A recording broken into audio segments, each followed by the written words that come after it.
Oh, right. So, I saw that T West was casting Wide versus Benanji. Let's do Z40 versus Dennis. The Menace.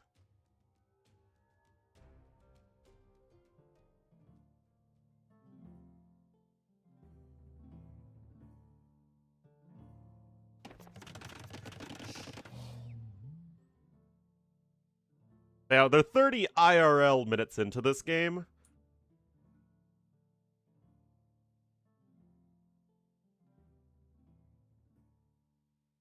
Yes, there is a chance, although things will get confusing.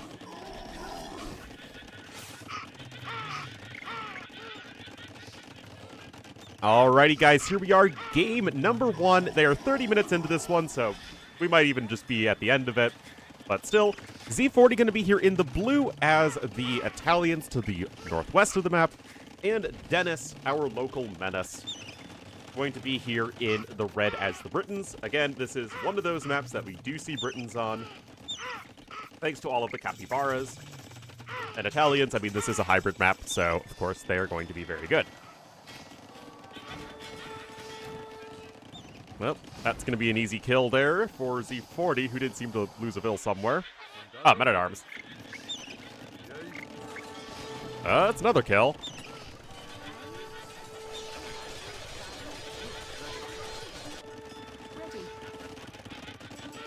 Oh my goodness, all the super speed, all the fauna sounds. Archery range is coming on in.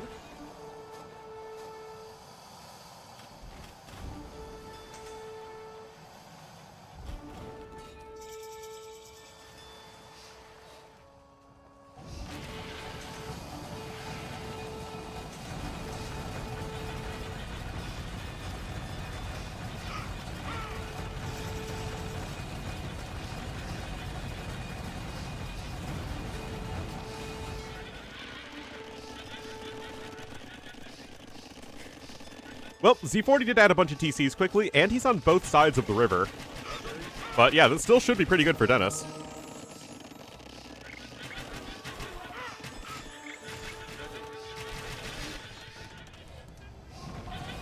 Dennis is well ahead in terms of resources.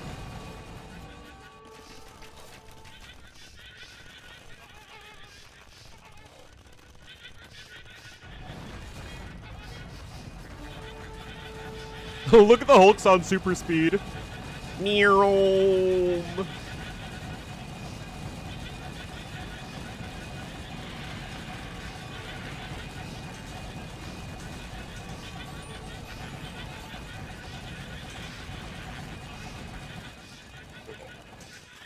Clinkers are getting constructed.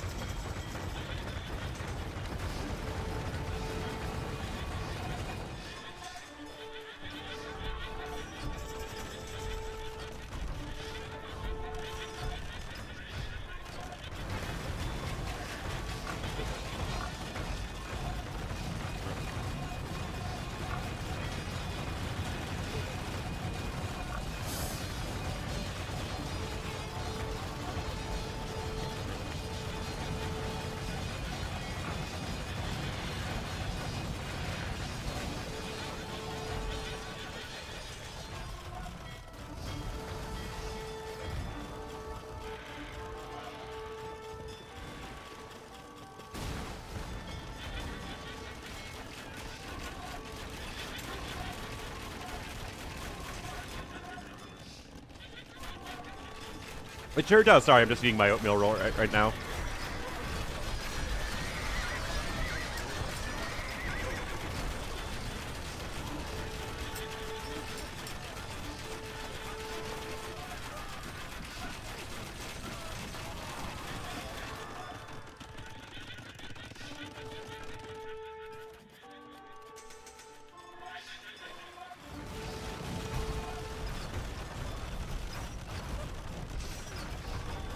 Well, unfortunate that we had to start it so late, because this is quite the epic back and forth one.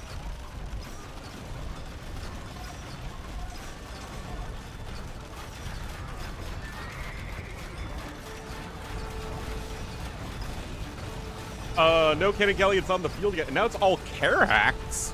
Oh my goodness. Demo blowing up the trebuchets.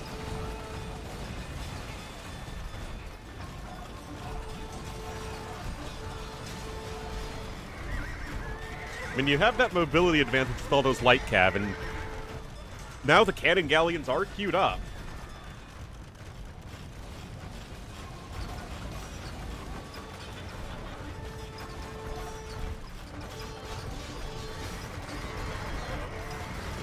Oh, Castle might stand. And Dennis is going to tap out. Wow. Z40 hanging in there. Really showing some good late game skills, securing control of the middle, doing plenty of raiding there with the light cav, getting to the skirms to deal with the halbs, then going back for the Carracks. Yep. Good play.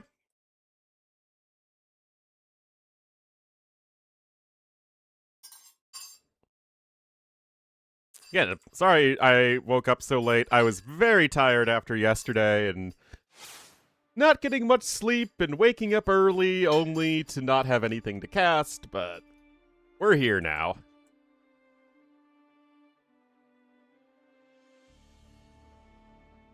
And it looks like we will be jumping right into Sir Tao.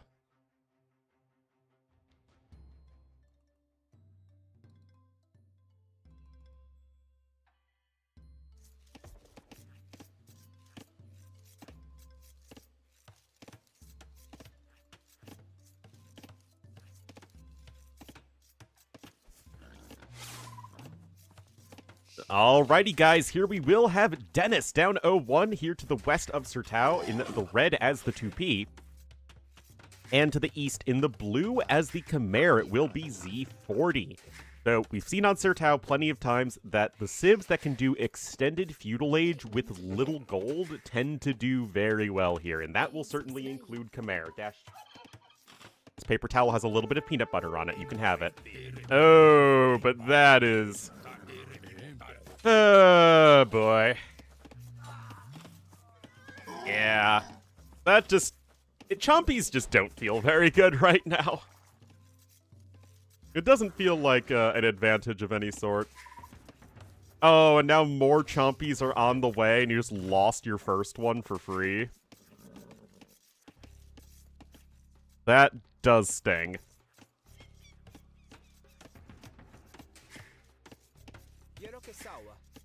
Well, still, 2P are a good aggressive civ.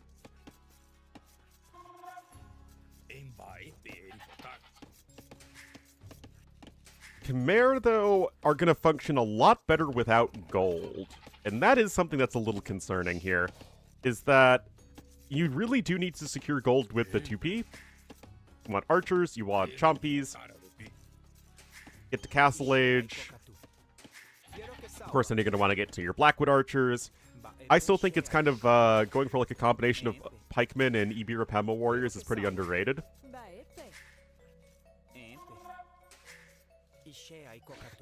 Especially if you're against a melee heavy civ. But obviously it sort of depends on how the game is developing. That said, as the game goes on, 2P are going to have a very, very bad time against Khmer Scorpions. 2P can do a good job, you know, zerging down their opponents throughout the game. That said, they just don't like facing anything that has a ton of blast damage.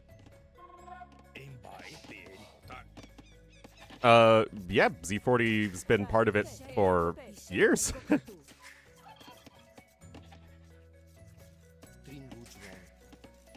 Wait, Feudal Age coming on in.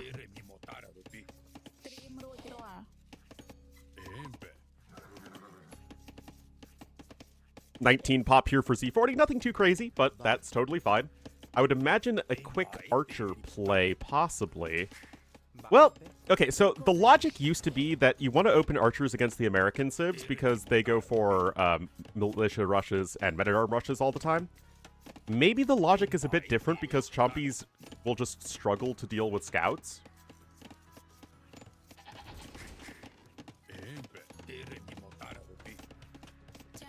And Z40 building the mill right there, so clearly is just going to be opening scouts. And if you can make that work, it's going to be very good for your economy. Still able to push in the rest of those Reyes, but yeah, I mean, just losing the early unit. Z40 already ahead in resources here.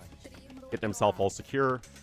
There's Feudal Edge coming in, 21 villagers. This is not going to be for a fast castle behind it. Not that I think you could do so safely anyway.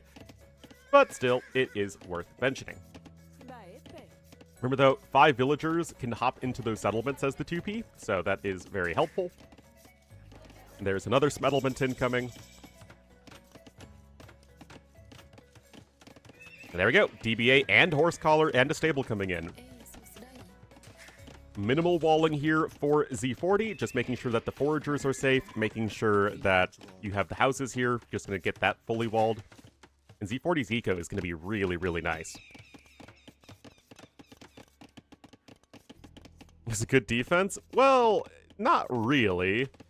It's more like the ability to mine and control a small choke point. Persians are really good with choke points.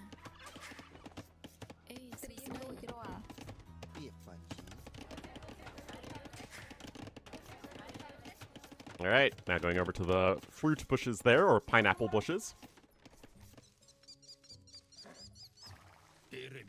Still, scouts will do well against the chompies, even in Feudal Age. Remember, they'll only have 5 attack, and 40 HP.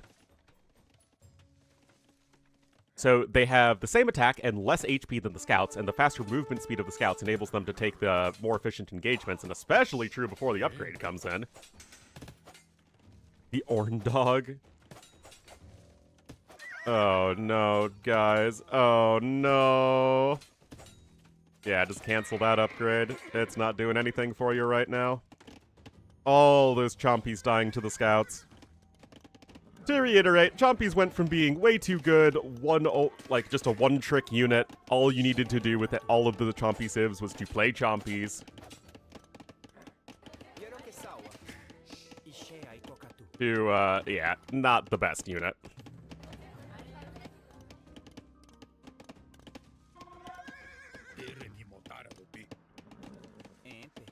We have 6 vills here, so 1 will be locked out of the settlement.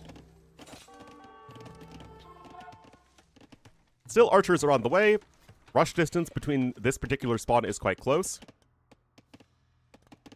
Such a weird name. Well, it's just the Inca word for mace, or Quechua word, which is the Incan language.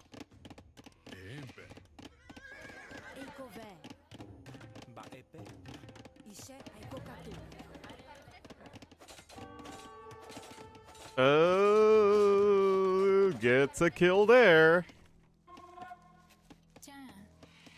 Anyway, archers are showing up. Those villagers will at least slowly be whittled down. Archer is going to be followed up here for Z40. Oh, that lady getting a little bit stuck. Do you delete the mill? Evidently not, so that's going to be at least a little bit of counter damage done on the other side. Still a 2-villager lead at the moment here for Z40. And he's going to be getting his Khmer farming eco down. 2P after their initial start have no eco bonus. An elephant scout. So what is it, slow but has a huge line of sight? Oh, there's not a hole there. Oh, that's kind of surprising. Anyway, fletching is in now for red. It's not in for blue. There is still a little bit of an opportunity here. Oh, but of course you have to be super careful. Spearman taking some big damage. A scout does go down. Now, all of these units will die for our 2P player, Dennis. But it's all about how much value can you get out of them, especially because you do return some value as the 2P. And so you can see here that, yes, the fight was won by Z40, and that's certainly not a bad thing, but a lot of the scout cavalry did go down. Archers are still here, and Z40 is not out of the woods just yet, although I love that he's developing his farming eco with Horse Collar. Second range here now for Dennis, and of course 2P just want to spam units at you. They really are all about that. Lost Eagles? Well, I think it was the idea that they decided, like I said in the they said in the interview, we either keep Eagles out of place, or we do something different. And they figured that, okay, if we're doing something more accurate with this DLC, then let's just do something different.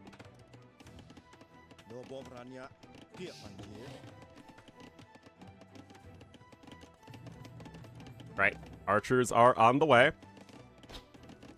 But I mean, chompies are fine. It's just a matter of they need to be balanced a little bit more. Like, conceptually, they're fine.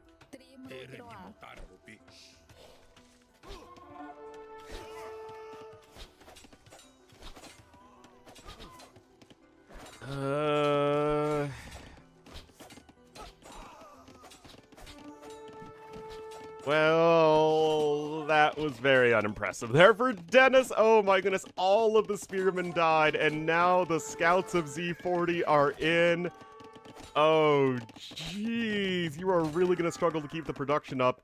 And meanwhile, I mean, this is just one stable, one range for Z40, but he is just going to keep up the pressure. Scouts and skirmishers, it's a lot easier to play with that mobility and range.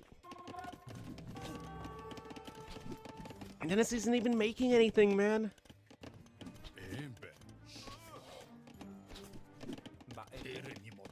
Yeah, you just cannot afford to lose units like that. Added archer armor coming in, and I feel like Dennis is just going to straight up die here in a second. Like, you need to... Your opponents are making units, and you're not making units.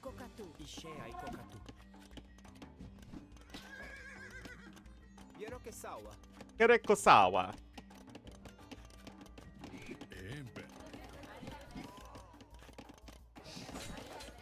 Anyway, a chompy pikeman combo would be what you really want at this point, although it is on 2 ranges. Oh, goodness gracious, mercy me.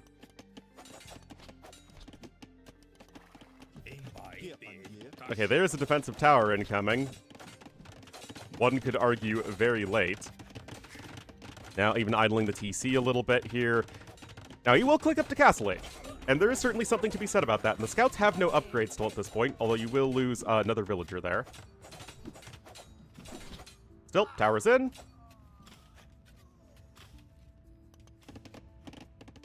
And will you cut production here as Z40? Because, again, he's got lots and lots of farms here as the Khmer. Give it a little bit of a Pausarino. Or I guess as it would be in the Brazilian event, the Pausarino.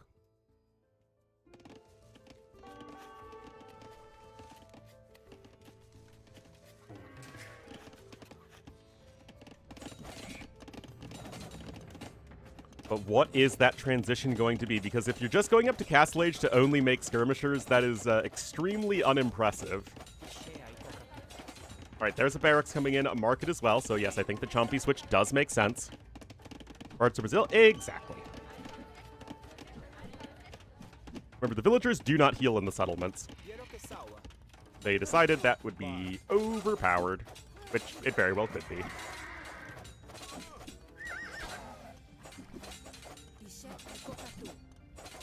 Oh boy. Well, here's the thing, guys. Pop the vills out, the high HP vills out, and then garrison the low HP vills. There you go. Lost another one.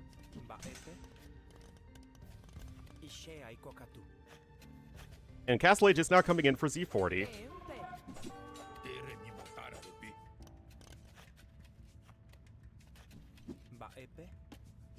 Remember, you get those in very important discounts as the 2P on your upgrades at the barracks and archery range. But remember, chompies are not eagle warriors, as people always seem to forget. They are a food-intensive unit. They are not a rush up to Castle Age and spam them on a low eco, because gold is easier to collect than food at this stage of the game. You want to be on a higher eco making these guys. But behind 11 villagers right now, that's going to be tough. Now, we already have multiple watchtowers coming in defensively. Those vills are going to be on the retreat, but, of course, against the chompy warriors here in a second, skirmishers might as well be paperweights. Squires coming in. Remember, chompies are slower than eagles. They deal more damage. 9 attack versus 7. And a very slightly slower movement speed, but also much harder to afford at this stage.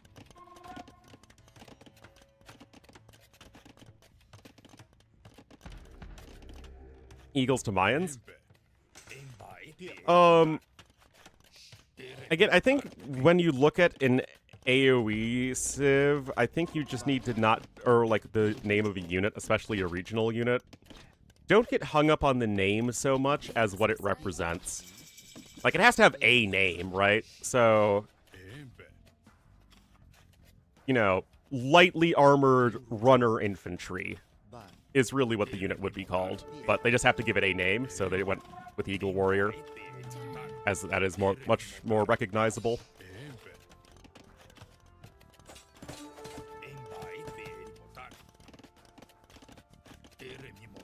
Anyway, Chompies still kind of scary here, but 47 to 39 vills is not at all significant. Insignificant. Double Monastery as the 2P. That is a new one. But yeah, I really think that Dennis is just pretending that these are Eagle Warriors when they're really not. You don't want to have 7 on food making Chompies. Your eco setup is basically the same as going for Longswordsman, guys. Would you go Longswordsman with 7 on food, 18 on wood, and 6 on gold? No.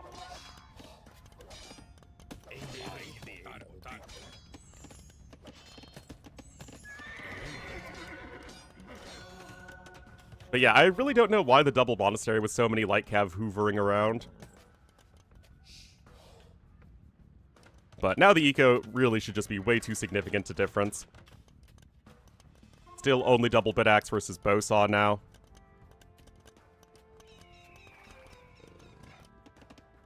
I guess Dennis is probably trying to get to Blackwood archers, but that feels like a huge ask at this point. Yeah, all of the civs get... All the South American civs still get shot model warriors.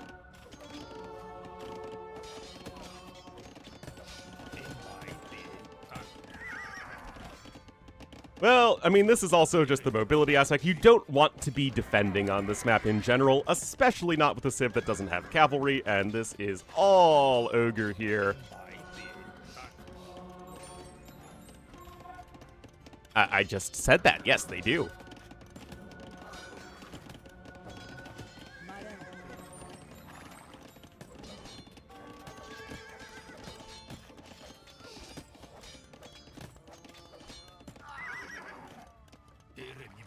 North, South, and Dennis? Oh, we always go Dennis.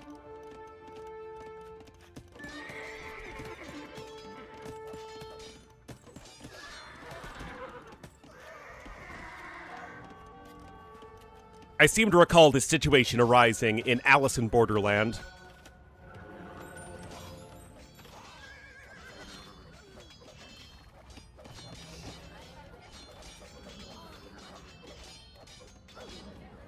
Weak? They're not weak. Well, I think the Dark and Feudal Age ones are a little weak, but in Castle Age, the unit's fine. It's just... People are thinking that they're an Eagle Warrior, and they're not an Eagle Warrior. They're much closer in terms of economic setup to a Longswordsman. But, like, the stats of the unit are totally fine in Castle and Imperial Age. But, I mean, this game is obviously super, super over. Third TC going to be in here for Z40. Dennis going to try and rush up a castle. Again, you need not make, like, a beeline to the Blackwood Archers here as the 2P. Although I think most of the time you're going to want to get to them at some point, as the unit is pretty insane. Just, like, trying to rush up to them like this is just not, I think, going to be very effective.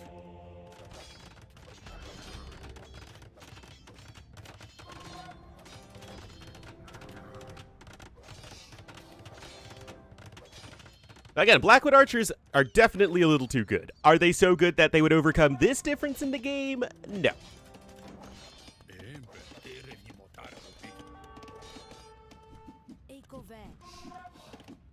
Not even close.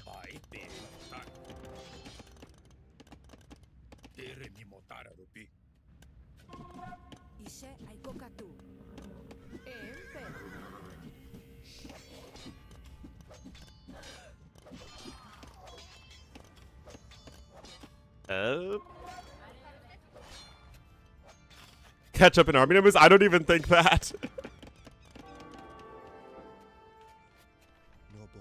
Not even close.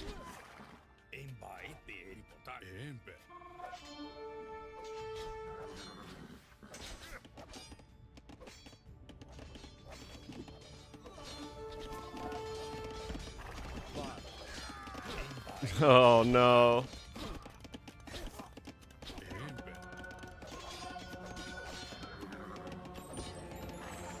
Insta.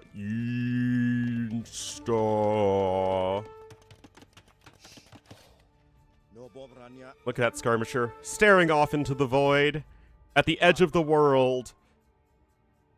Soldiers dying all around him, taking a moment of quiet and solemn contemplation and reflection. Thinking, why am I holding this javelin on my shoulder? Is it really what I want to do with my life? Do I really not need a haircut? Am I really dressed too much like a villager?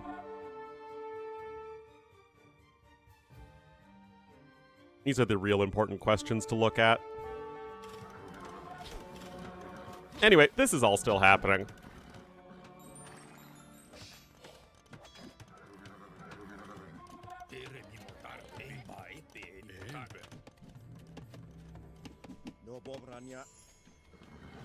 Healing up injured units.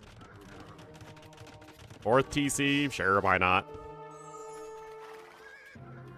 Thank goodness. And Z40 up 2-0. Just, well, way too far behind. Tried to get up to Castle Age, he just stopped making army. And like I said, you can't pretend that the unit's an Eagle Warrior. It's not a, okay, rush up to Castle Age, you have 12 farmers and 15 gold miners.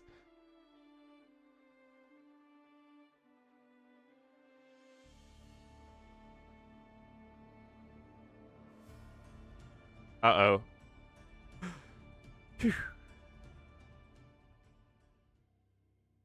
The spec dashboard was down for a second, and I was about to have some very deep-set panic.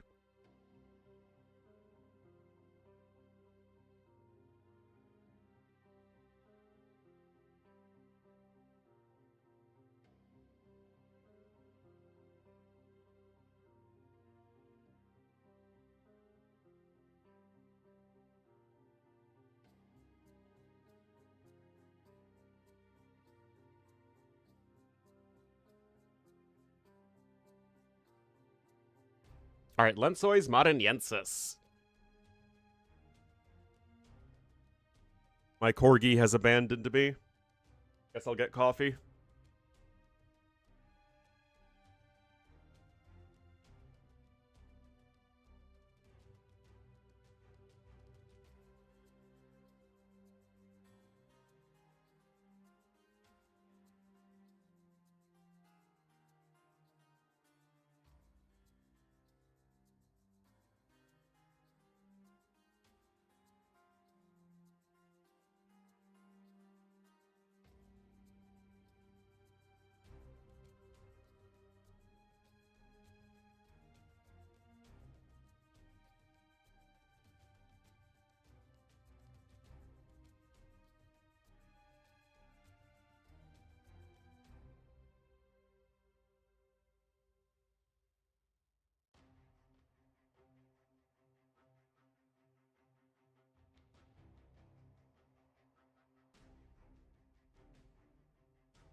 All right.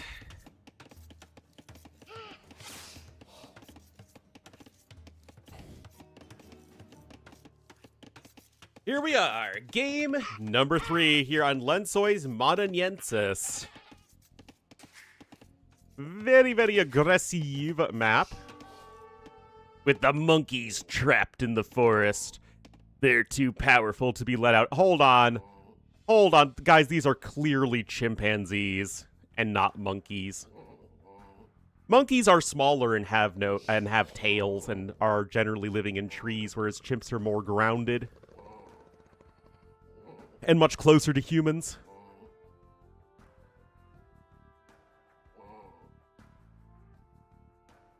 SMH.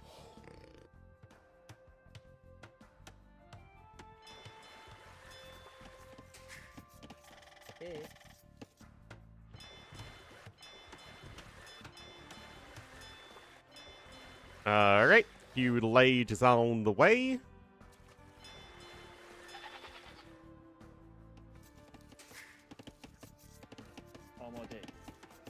And let's see what the plan is here. Both got early docks. I mean, Dravidians, Persians, both excellent hybrid civs. Don't really think there's a whole lot to say there. Close rush distance is nice for the Dravidians. This map can also be 1 TC for quite a while, so that's good for Persians. Also, extra dock HP is very helpful.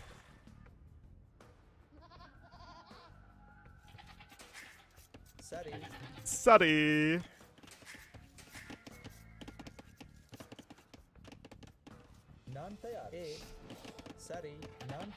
Maybe they're just saying their favorite type of Indian garment. Suddy.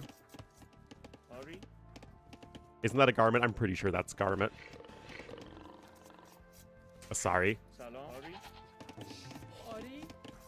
Ori. It's Ori versus Sadi.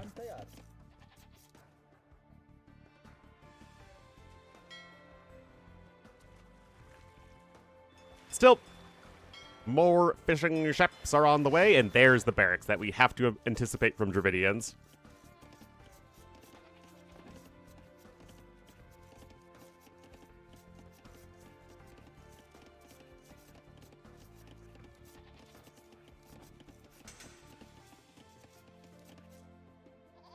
More goats.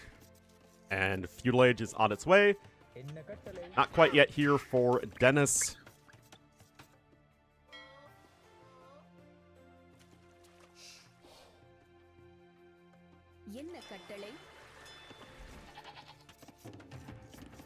And Militia are not queued up before Feudal Age, so yeah, this is just going to be for a regular men-at-arm rush. Shori. In the cutlery. Non-tayar. I speak fluent Tamil, by the way. In case you weren't aware.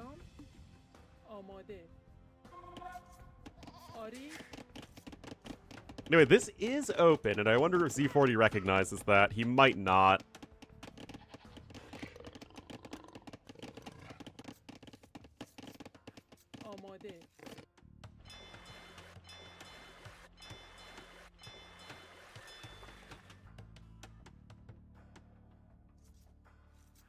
Anyway, Militia on their way. And certainly against Persians as Dravidians, you'll want to make something happen. You don't want to just let the Persian eco really take off. No naval production yet, though. And it's actually stone walls.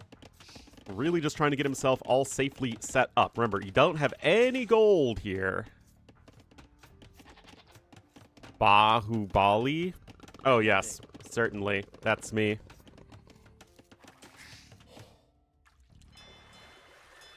Alright, there's the galley production. Scouts doing a few love taps, but currently men-at-arms going to be shown the door.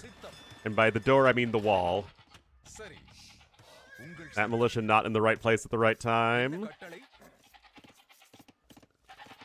Drop legal? Why wouldn't it be? It's not very good, but it is legal. And it is legal in part because it's not very good.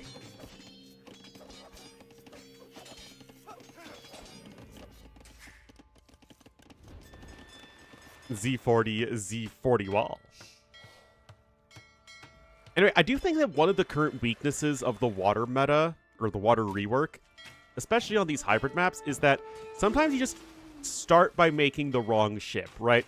You start at one of 3 points on the triangle, and sometimes you start at the wrong point. And I feel like that's kind of the case right here, when you don't necessarily know what your opponent is making, and your opponent can get a nice early lead just by choosing the right type of ship over you. Which is, I guess, balanced, but not the most compelling in my mind. Anyway, DBA coming in here for Dennis, but Z40 currently standing strong with his defenses. He's got 5 fishing ships to 4, 30 vills to 28, and he's in a great spot here to win water.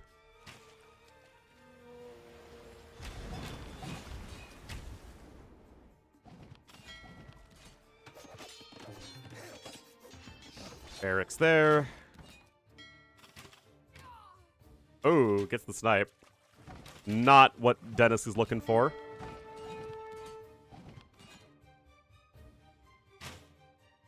I guess Dennis is such a mild name. Is there a name less threatening than Dennis? Like, Dennis just feels like a chill, mellow, non-offensive person. Keith? Keith is definitely up there. Neil? Maybe Neil. Definitely not Adolf. That name, definitely not in vogue these days. But yeah, Keith is definitely up there. My name, Matthew, is also pretty darn mellow, I have to say.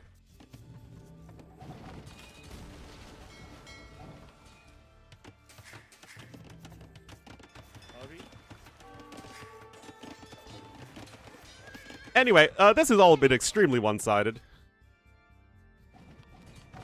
Matt is a rascally name. Matthew, the full name, is very mellow.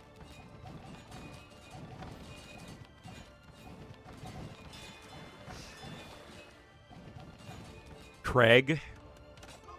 Yeah, it could be Craig.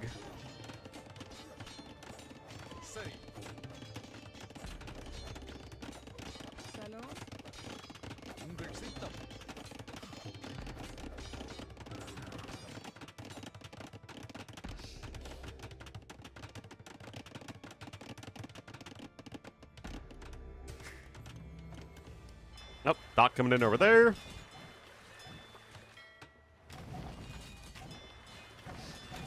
It sure is a hybrid game. Men-at-Arms did not do enough. Yes, you took some early economic inefficiency to build those stone walls, but it totally worked out because you were still in a great spot to win water. Oh, that's a different one. Yeah, I mean, well, technically Z40 knows about it and Dennis doesn't know about it, which is kind of weird, but such is life. Okay, gets a Vil snipe over there, but obviously it's a 10 Vil difference, guys. One dude has water, the other does not have water. Hardies? I know the Hardy boys. You like good 40s, I think?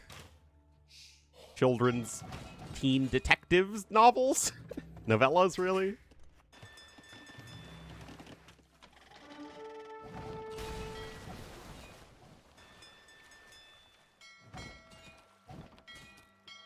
Anyway, demos continue to be unimpressive.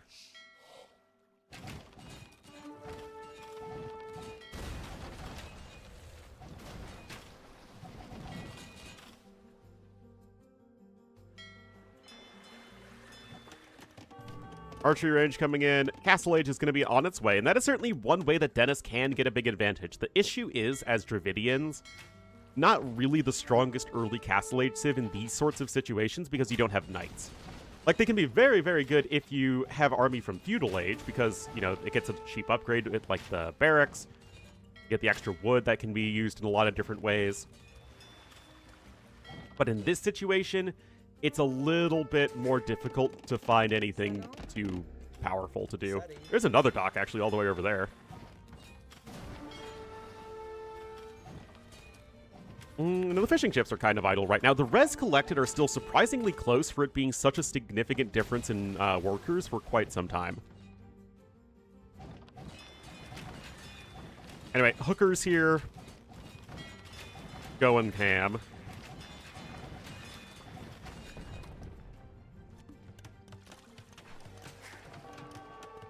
Got fishing lines coming in.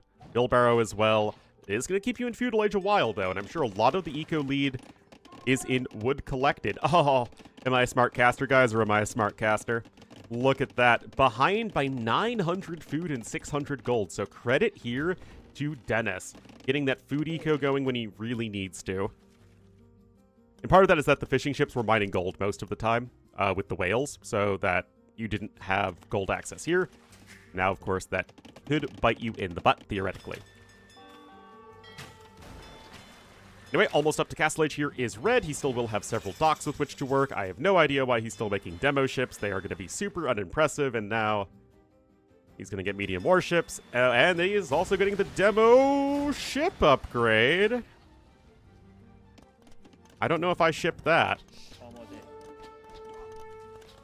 Yes, this is a best of 5. So Dennis's tournament life is on the line, and as Hong Kong is not located in Latin America, last time I checked, he will not be able to participate in the Latin America qualifier.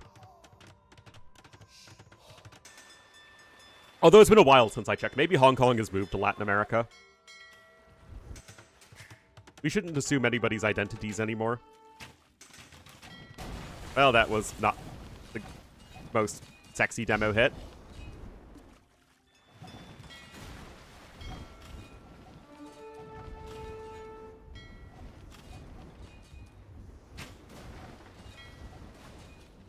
And Dennis is doing a pretty solid job of trying to fight back. He's adding a second TC. He's going to try and catch up in economy.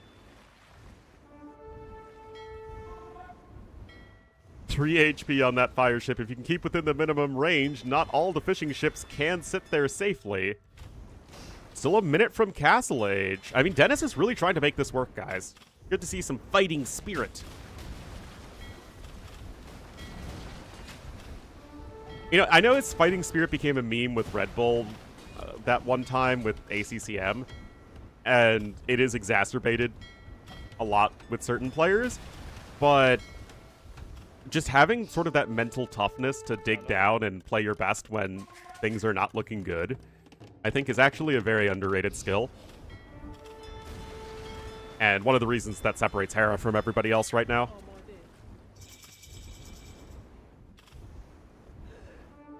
And that build gets torched, and Dennis, guys, positive KD, positive eco KD. Yes, he is behind in resources.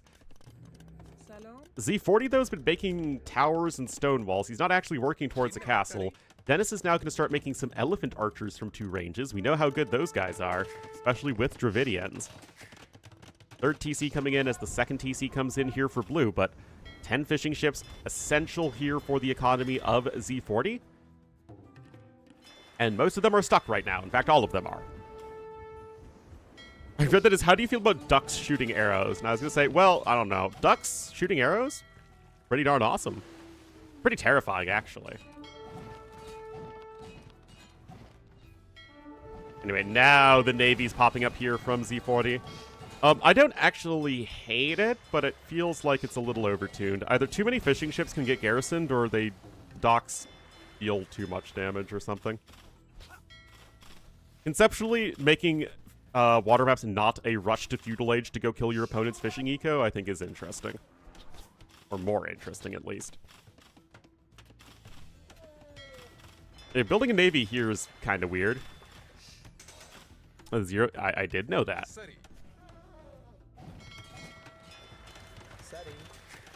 I know many things in my long history of lore. Oh. Monastery is out.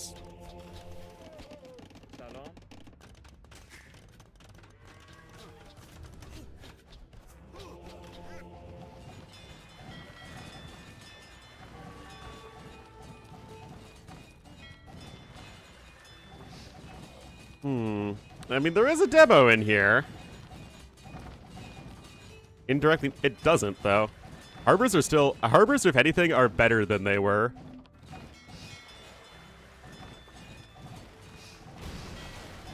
because of the extra garrison capacity.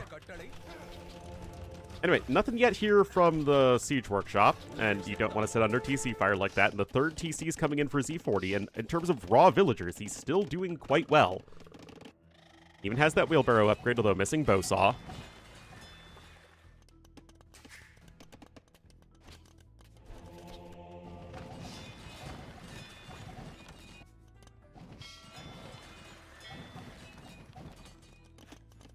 The game just kind of will march onward, despite all of the fireworks early on. The game is kind of settling down to a more even spot. If, however, these fishing ships get back to work, which it seems like they are doing now, that's going to be really tough for Z40. Like, if he could get a demo hit on those fishing ships, that would be insane, but obviously he's got no idea. And honestly, he's probably spending way too many resources on demo ships anyway.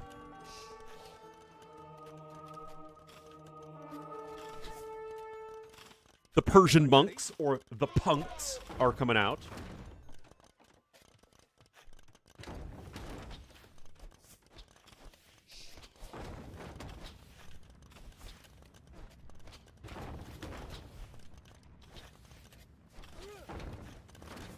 And now some stables coming in. Could be knights, could be camels. Either are justifiable. But the elephant archer numbers are quite low, and now the real issue is the fishing ships. Water control is so ridiculous here now for Z40. Yes, he had to invest a ton into it, but it's not like these units are really doing all that much at the moment. Bodkin coming in. Now, an aggressive castle certainly could be something here. Imam? No, it's a punk. Get it right.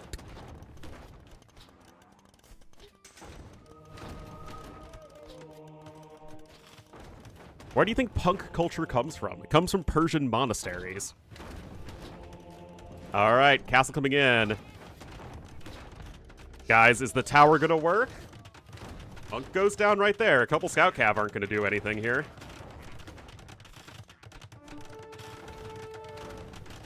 Yeah, don't lose the mangonels for free. Hey guys, remember I said don't lose the mangonels for free? Remember when I said that? I really did mean it.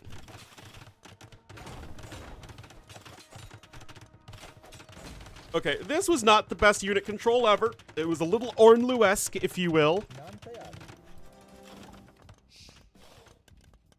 But the castle goes up.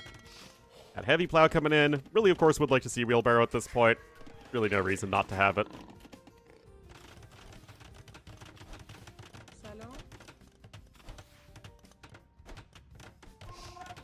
And, of course, missing ballistics is a little painful. I wonder if there's actually a difference in terms of actual accuracy, because the arrow starts at a higher spot. So I feel like the arrow has more distance to travel at the same, when firing at the same range, if that makes sense, from compared to like a crossbowman or a skirmisher. I haven't ever done the testing for that, but I would be curious to see if it makes a difference, because it feels like elephant archers are, like, hopeless at hitting anything without ballistics.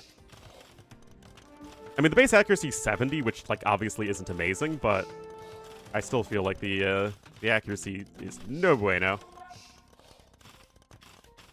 Anyway, no units in the queue right now for our red player. He is more interested in Imperial Age Persian Guard Tower coming in. Elephants doing the elephant-y thing. And no, Persian towers are not very good. It really doesn't feel impressive. I honestly think it's just misclicks. Still, you got mobility as Persians over Dravidians, and that is no question there. We could see another castle come in here in just a second. There's plenty of eco here to the northwest. There's a lot of eco here to the east. Actually going to be a defensive castle here. And at least you'll have Bodkin and ballistics for your TCs here as Dennis. And you are kind of working towards a castle.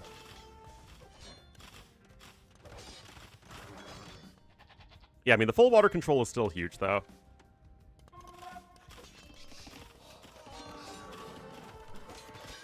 Knights don't have great upgrades, though, and a lot of them are going to just die to all of this arrow fire right before +2 defense comes in, even. Not that the +2 defense would have saved them, but adds insult to injury.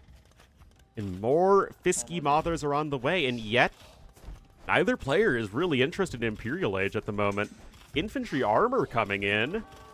Maybe just going to try and mix in some pikemen here. Of course, you do have that discount as Dravidians.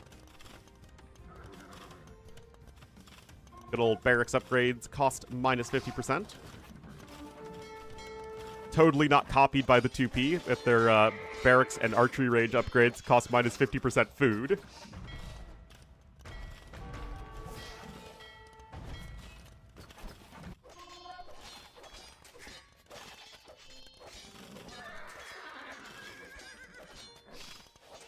Well, again, you're causing some idling, but it's not the end of the world, and the eco balance is just so much better here for Dynasty. Look, there's more of everything collected except wood, and how many times do I have to point out that being ahead in wood collected almost always doesn't mean anything useful? Unless it's a full water map, which this obviously is not.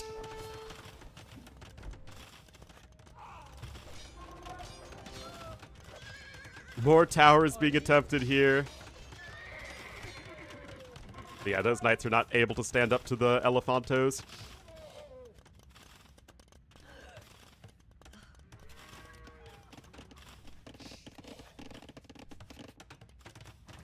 Still Z40 trying to counterattack.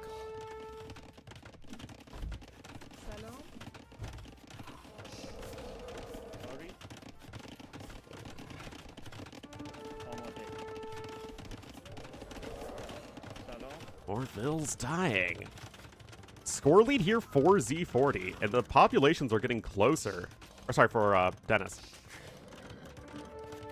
A little bit of market usage, and you can click up to the Imperial Age. This is kind of cute, though, from Z40. Really trying to, like, push his opponents away and find an angle to make something happen. There you go. Imp is on its way, though, and this is still looking like it could be Dennis's first victory here in this series.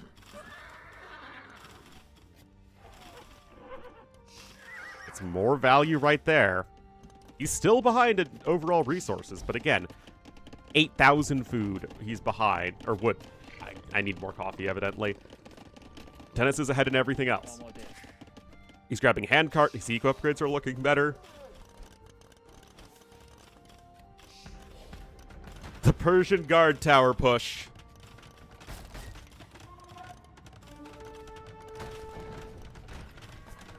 It does destroy the blacksmith there, which is a little annoying for sure.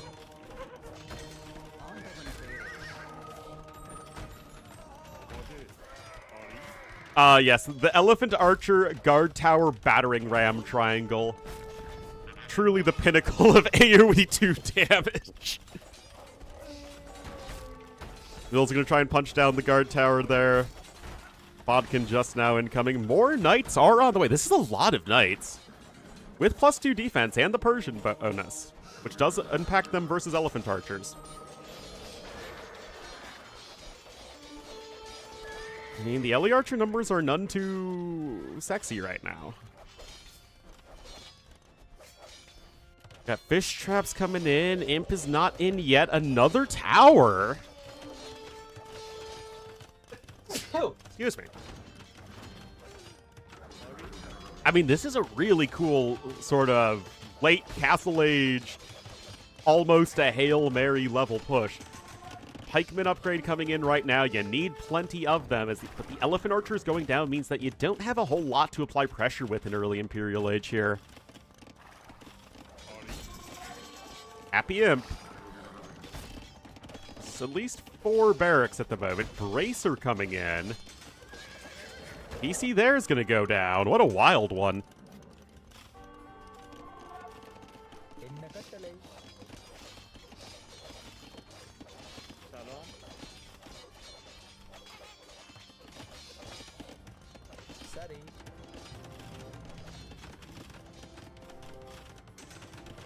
Still, like, Dennis doesn't have anything. Okay, now he's getting Halb. But the towers will continue until morale improves.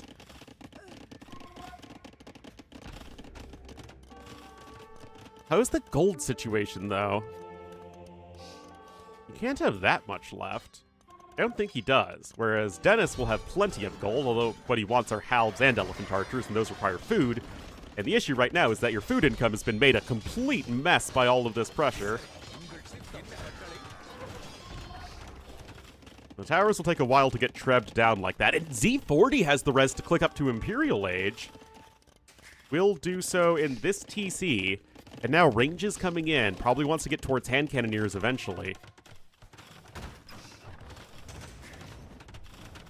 Maybe skirmishers just to keep you alive. Although it's not very exciting going for Persian skirmishers in this situation. Rams there are going down. More farms being added. Again, the huge issue for Dennis is that his food income got so heavily harassed by this. Trash bows? Hard to make trash bows without a castle. Although, honestly, they would be pretty sick because the wood income is the only thing you have that's very good.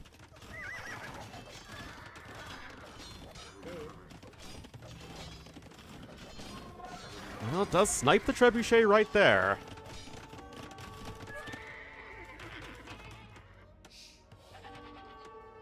So many TCs all over the place. Halbs running in here once again.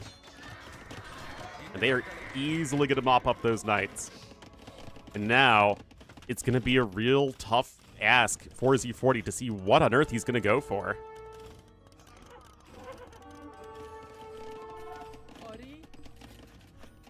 Yeah, wood is still fine for now for Dennis. Something that's still worth looking at going forward because blue has control of the high ground like that. Elite Ellie Archer on the way, and there shouldn't really be a good answer to this. If you can get, like, more than 5 of them out. More towers. I don't think I've ever seen this many Persian Guard towers in a game. So, from that alone, this has been worth watching. Yeah, you also have Thumb Ring in. 1.36 reload time is actually ridiculous, guys. It is faster than Ethiopian archers and Mangudai. Both of them. And Samurai. It is one of the fastest attacking land units.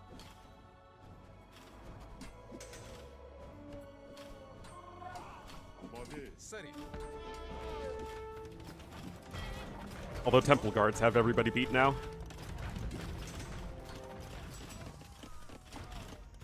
Be balanced? Yeah, I like Dravidians, man. I think the Therosadai are a little weird, but, like, in general, Dravidians are just one Urumi swordsman reworked a little bit away from being a great Sith. They are certainly the Dynasties of India Civ that feels the most like an AoE 2 Civ. Anyway, all the upgrades coming in right now here for Dennis. Going with the Rumis.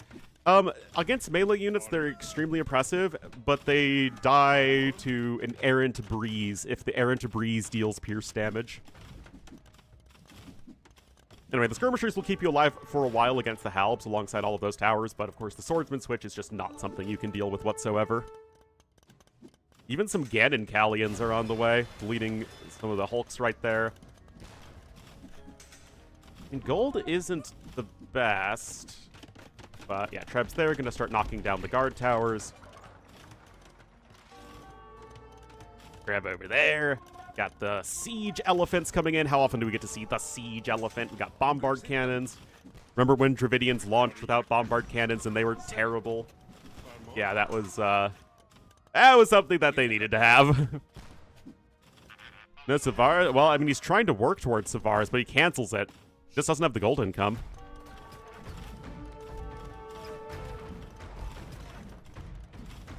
All right, Champignon on the way, the mushroom upgrade. Oh, poor villager. And there's Blast Furnace 2, so we will have fully operational Dravidian champions. Yes, hand cannoneers do counter them, but will you ever get enough of them? Especially as the Dravidian champions are going to start overrunning everything. We do have architecture coming in, though, so Z40, he's trying to hang in there.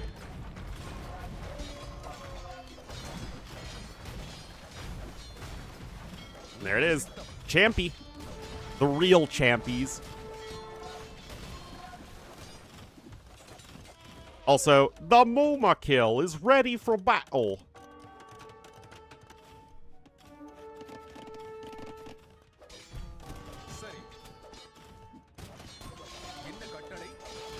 I'm gonna start to go to work over here.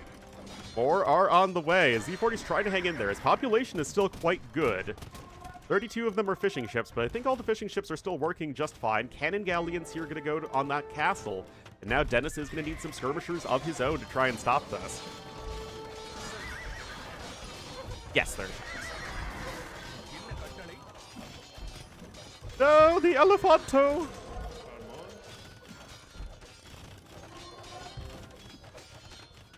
Now, Light Cav coming in. I mean, the overall resource is still good for Z40, even though he doesn't frickin' have Bowsaw!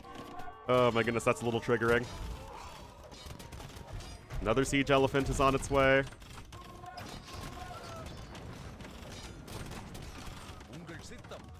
Now the Skirmisher follow-up is going to be able to deal with the Hand Cannoneers, and this is still looking very dire for Z40. I mean, good effort, for sure. Actually, how much ram armor? Oh, even the armored siege elephants don't have any ram armor, whereas siege rams do. That makes the armored elephants a lot less tanky against anything that deals any anti-ram bonus damage like gunpowder. Another instance of the siege elephants generally feeling quite unimpressive relative to the siege rams.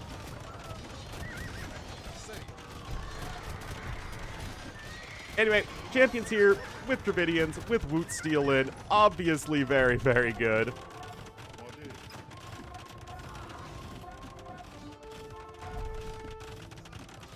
$9,000 damage taken on that castle. Now the villagers are under threat.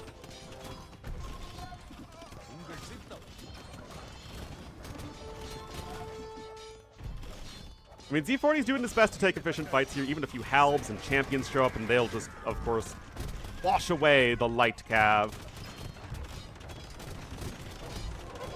And you just can't keep all these units alive forever.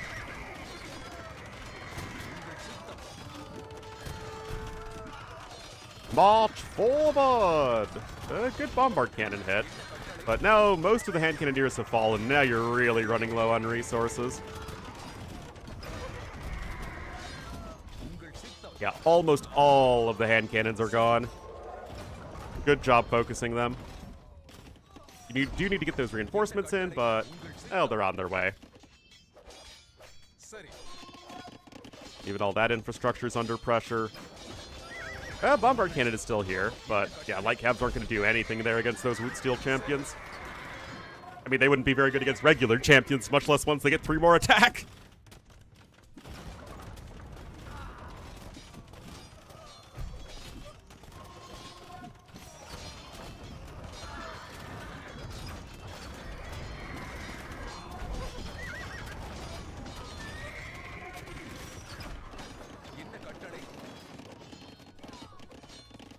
Well, that's also not very good for Z40. And this series will march onward. So glad we're casting it.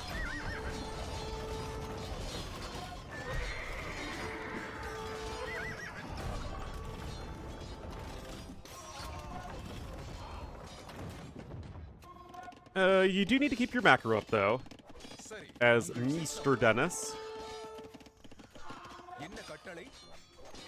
I can freaking click on these units. 17 kills. 12 of which are villagers. Don't love that, though. You're just going to lose the castle for free.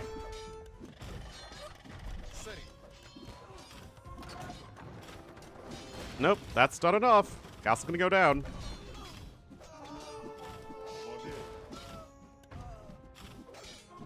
Last bombard falls. And with it, Z40's chances of this game are going to be back down to basically 0. Bills dying left and right. Rest destroyed, also still better for Dennis, and there we go. Most made unit champion, you love to see that. And Dennis going to keep his hopes and or dreams alive here in Brazil Dynasty.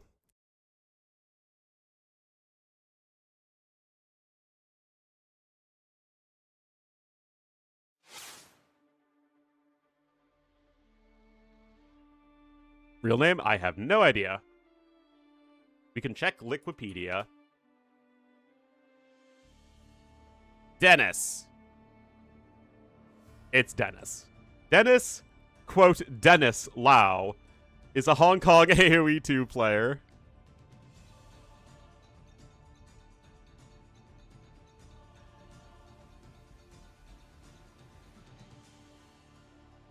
All right.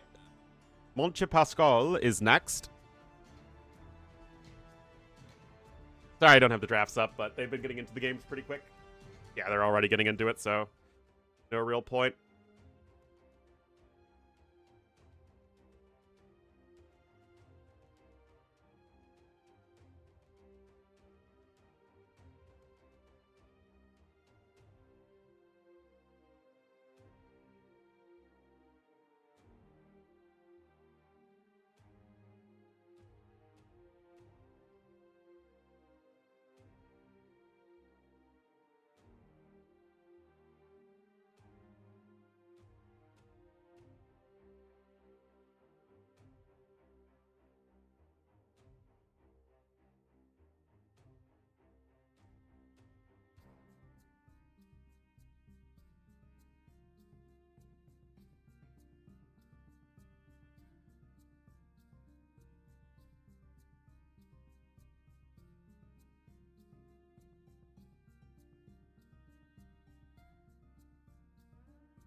All right, 50 seconds. And we will be getting into Monche Pascal.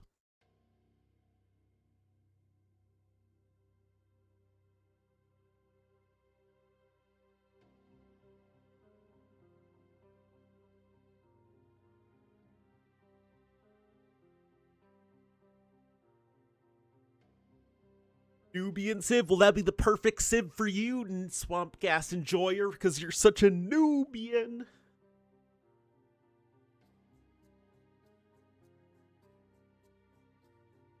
Honestly, Ethiopians already take from the Nubians with the good archers. Like, that's where the Ethiopian good archers come from, is from the Nubians. They're sort of the catch-all East Africa Civ.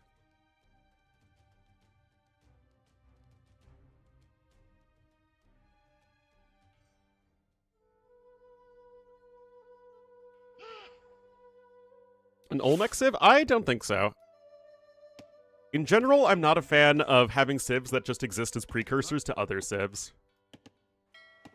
You can just use Aztecs to represent the Olmecs. The Nahuatl peoples of... Nahuatl-speaking peoples of the central Mexican valleys. And highlands.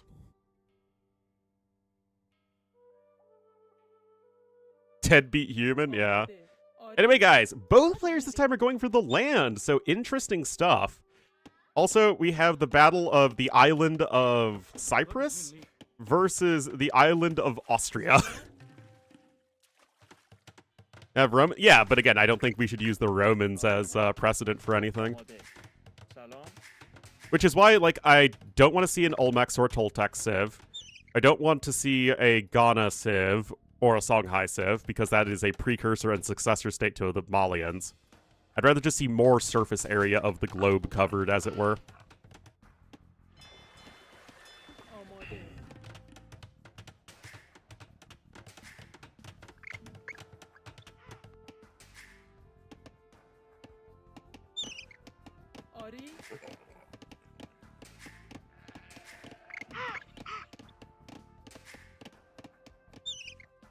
Antarctica Civ, Rise of the Penguins, man. Why was Slovenia flooded? Because you gave us Melania. That's why. But remember, guys, if it ain't black and white, peck, scratch, and bite.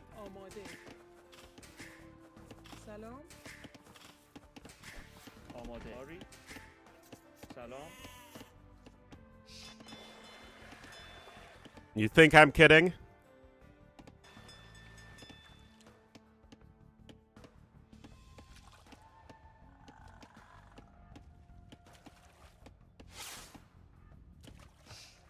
You think the penguin civ wouldn't be strong? Look at this penguin.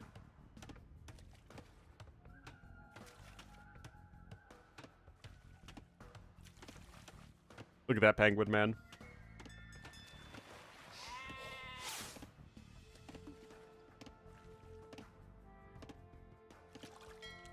Chinese civ? Yes, but for the same reason, I don't think we should use the Three Kingdom civs as precedent. I also don't think we should use the Roman civs as precedent.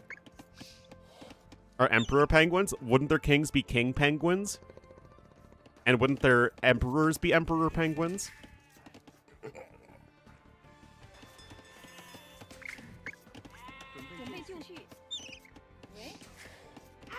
King penguins are another type of penguin.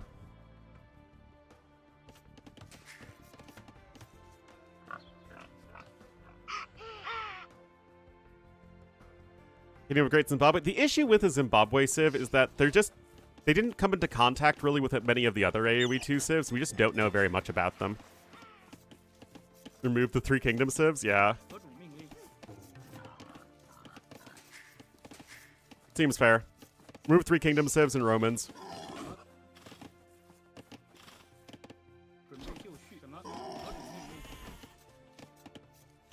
Versus Sauron's army.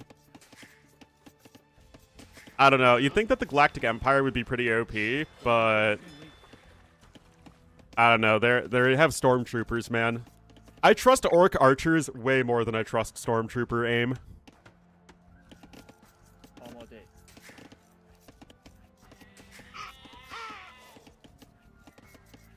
A worthy successor, yeah. Well, to be fair, El Dorado was an ensemble thing.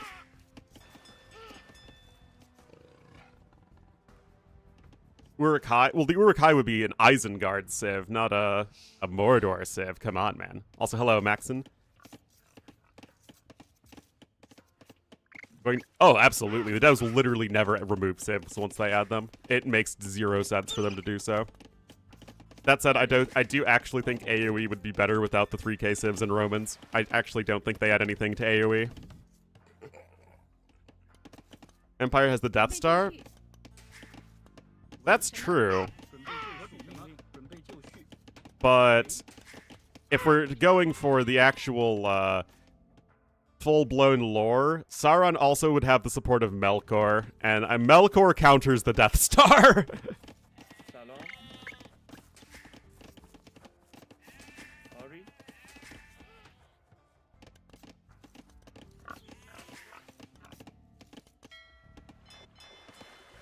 All right.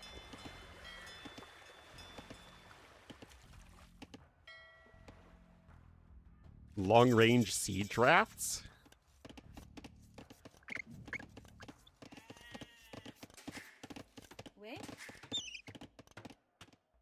All 100 plus constituents, yeah.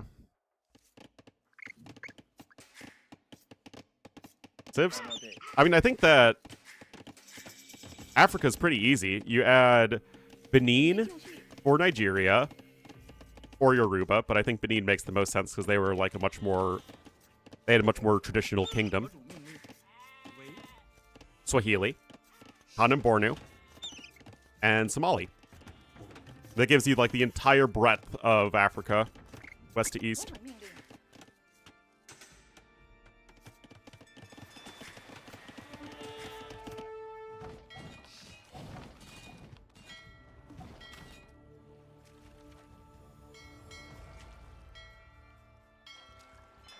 Hello, Mnamacon.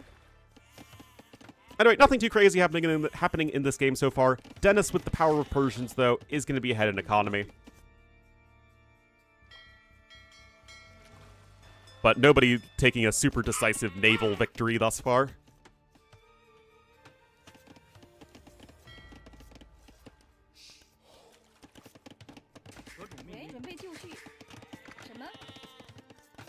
Finally wake up. What? With 100 civs? The thing with adding more civs is, if they add a civ, I want it to be unique and interesting and feeling like AoE would be worse off without it. And I do feel that about most civs, even the ones I don't like, generally speaking, like humans. The only exceptions are the 3k civs and Romans, which just, I don't feel like they add anything to the game. And maybe that's just me from a historical perspective, but also a little bit of a game design perspective.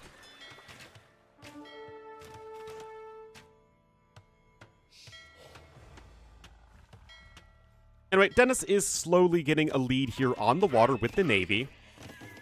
Stable coming in for Z40, and he will be able to click up to Castle Age right now. But also, like, you don't want to add too many civs because it just makes it too hard for players to keep up with everything. Like, I have a hard time keeping up with all the tech trees for the civs, and, like, that's what I'm supposed to be good at, right?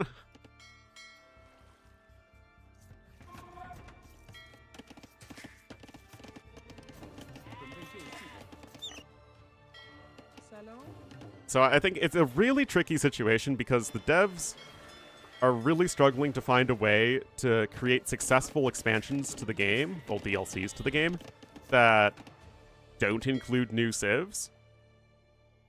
But they're also limited in design space and civ bloat, right?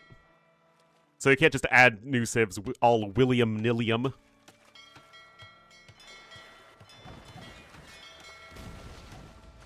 So the ideal thing to do would be to find a way to create successful DLCs that don't include new civs, but they're struggling to do that.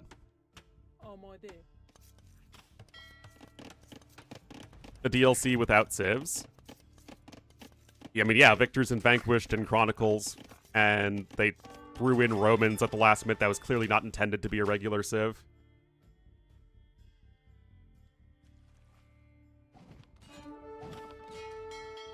But, again, by all accounts, Victors and Vanquished did not sell very well, but they don't really care because there wasn't that much effort put into it. My understanding is Chronicles did not sell very well relative to the amount of money they dumped into it.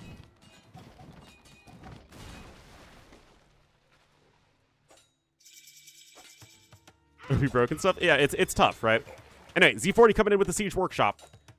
Both players have lost a few fishing ships. Saved to be any weird features. Yeah, but it's really hard because there's just only so much design space in AoE 2. It's why they have to keep on adding regional units. Because bonuses to all of the existing units have basically been used up already. Like, how on earth would you make a new Knight Civ when all of the Knight stats and costs have been manipulated already by various bonuses and unique techs?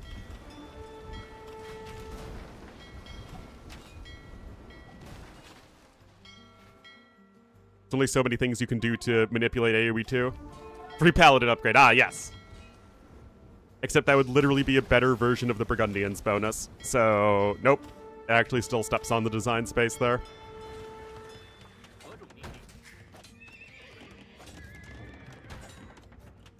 Alright. Castle Age is almost in here for Dennis, and the good old John Swordsmen are on the way.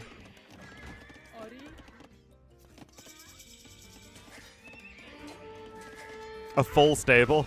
Unfortunately, there isn't enough space on the UI card for that.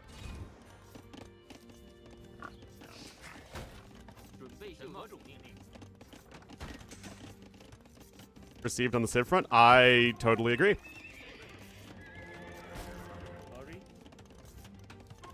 I don't think, like, the design is perfect, but for what they have to do in terms of they have to add civs to the game, basically, I think that they're doing a really good job with the last DLC of making the civs feel like AoE 2 civs.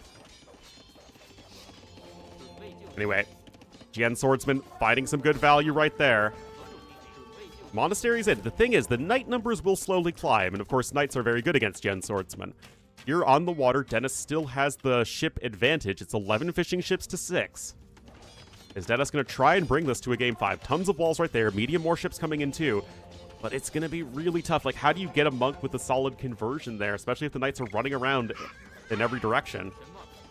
Okay, monk popping out at the correct side of the monastery. Is this going to be an insta? That would be huge, and it is successful, but the monk goes down.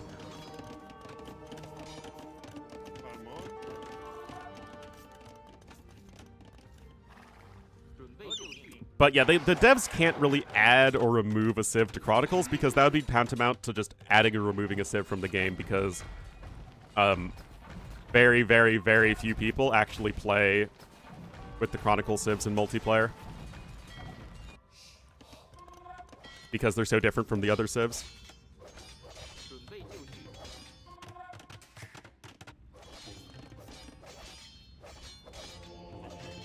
Oh, should try and do a bit more repairing there. And the Qian Swordsman numbers are climbing, and of course it's all about the monks right now. Should get another Qian Swordsman, and they will. Oh, this is actually huge, guys. The Qian Swordsmen are running in way too far. You're going to convert the Qian Swordsman back, but that's not really that great of value, especially relative to a knight. And the monk survives there. And the monks don't have any faith right now. They're faithless.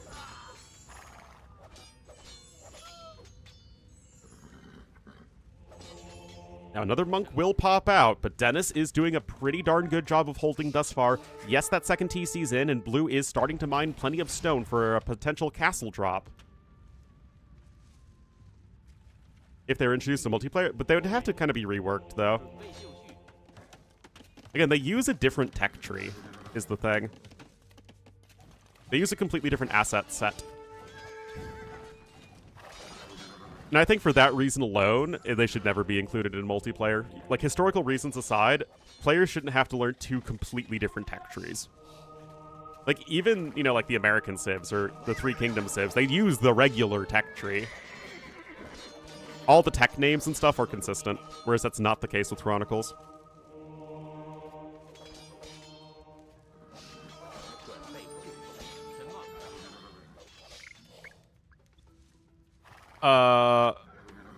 Yes, both players settled on the Big Island. So again, more difference in how people wanted to approach this map, which I think is really cool. It still isn't decided yet what is the correct way to approach things here. Monk there goes down. Another monastery is being attempted. Wonks versus Ponks. Or Punks, rather. But yeah, the monk usage for Dennis has been superior. Oh yeah, this is a great map. Hello, One Sparse. More Monkarinos are on the way.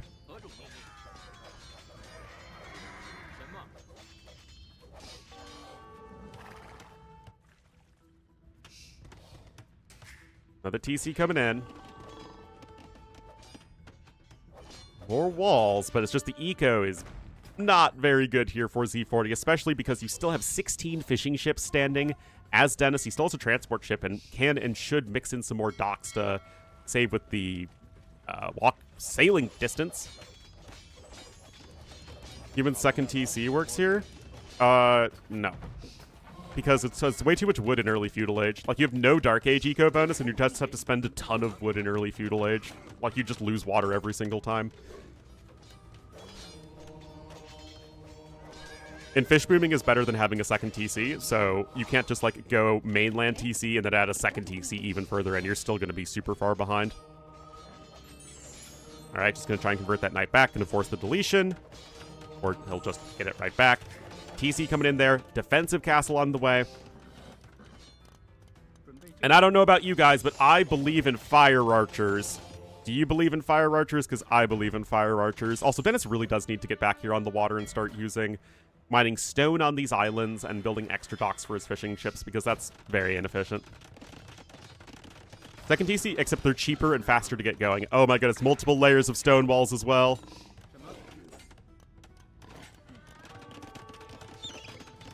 You believe in fire archers about as much as I believe in you saying you believe in fire archers. Rather confusing, but it does make sense.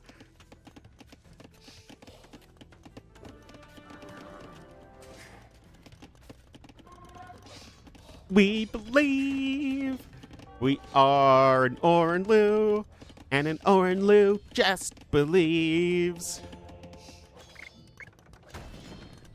Anyway, like I said, Dennis really does need to start mining some stone. Gets a castle down maybe like around over here and click up to Imperial Age, and he'll be in a great spot.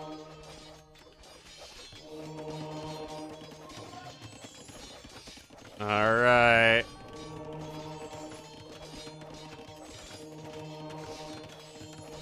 Just a city boy from South Chicago? Yeah. Don't stop believing.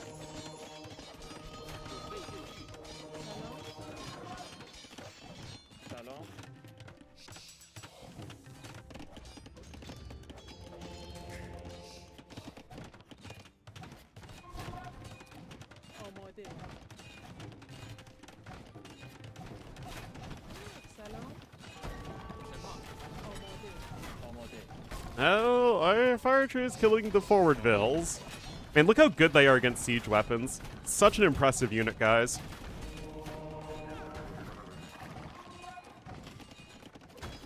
Beaning? If I was from South Chicago, I would not likely be in a great spot.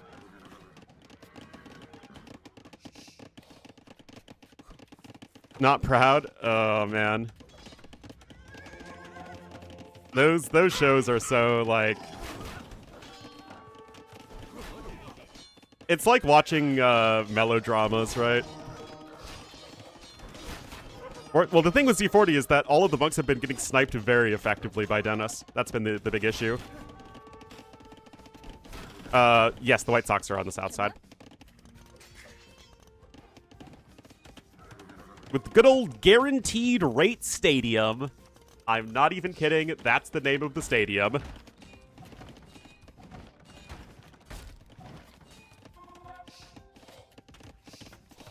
Or Guaranteed Rate Field, maybe. It's Guaranteed Rate something. Consistency? Well, Persians are super consistent on hybrid maps. Red down arrow? Yeah.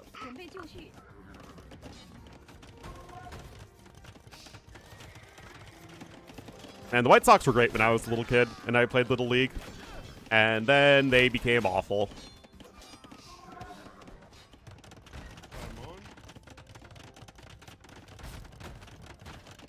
But come on, the Pope is a White Sox fan. Surely the Lord himself will turn the franchise around. Paid elusive? Again, I am always so unimpressed with these 3K saves. Well, Wu especially, but Wei in the late game. Shu in late game. Airport? Well, I assume that the airport you've been to is O'Hare, which isn't even in Chicago. They're really good in early game, but they just fall off a cliff in late game. Also, people really seem to believe in fire archers more than I do. And I've seen fire archers a lot, and I've seen them be super unimpressive a lot.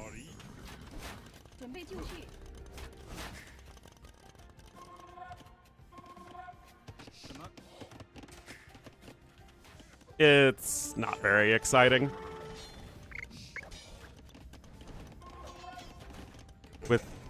You mean they're the only civ without cap rams? Yes, that is correct.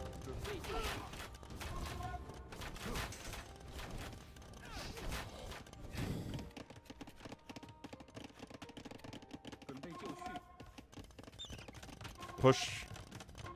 Well, no, Dennis is falling back. He's doing the right thing. Wait for your upgrades to come in, make your fire archers move away from the safety of the castle, and you're good to go.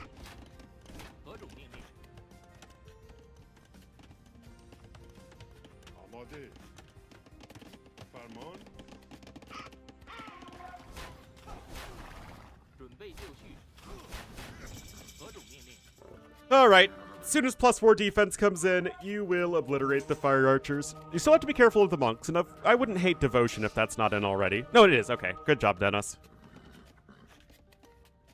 Cavalier on its way.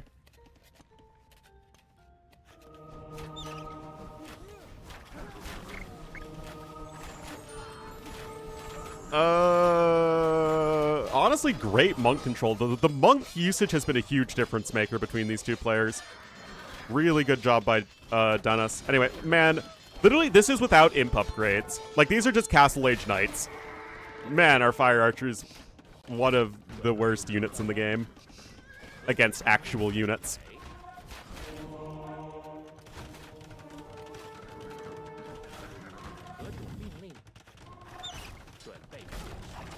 Anyway, Captor, I'm going to be in here.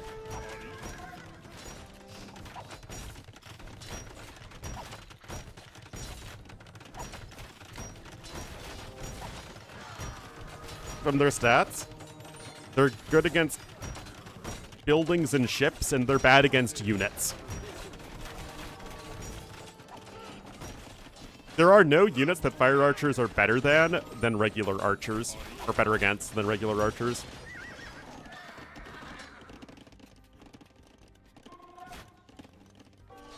Except maybe siege. But it's a little bit tricky because fire archers attack so slowly.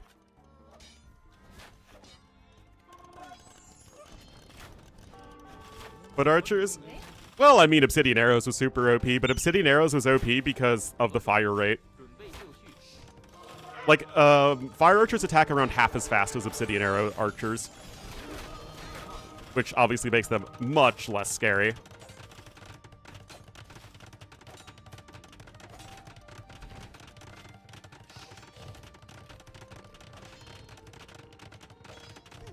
Fire! Fire! Anyway, this game is apparently not yet over, so we will continue casting it. Yeah, but that's just Genoese crossbowmen.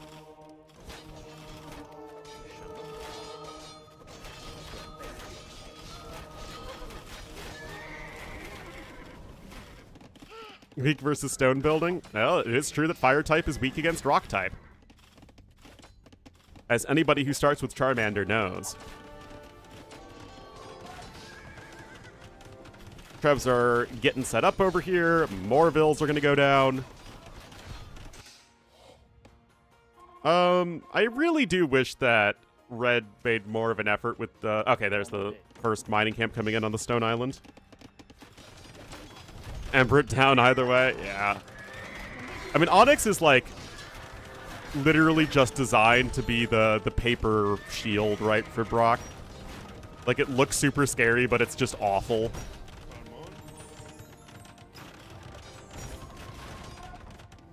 Anyway, you can try and keep that castle alive. I mean, you are on 4 castles as Z40.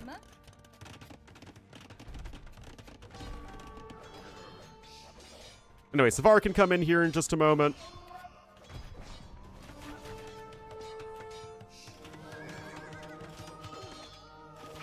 Actually, I don't even know if Savar is worth it. I think you just want more Cavalier.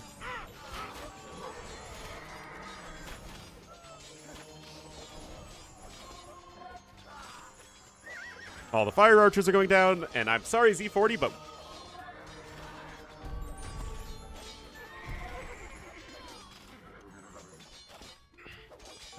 And there's the GG. Honestly, really good series between these two players.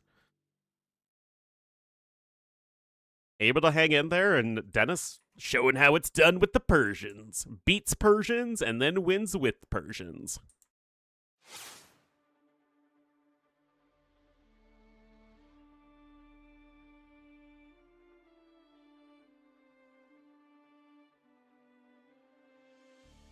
It will be Serra dos Carajá as the final map.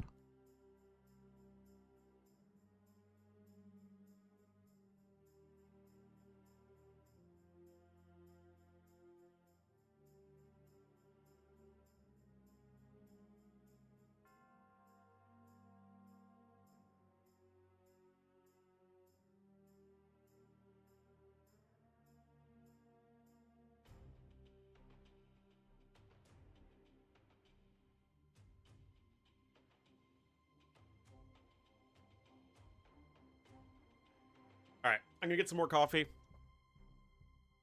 It's for kids. If they made Pokemon actually, at least some Pokemon games for adults, I feel like it would sell so crazy.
All right.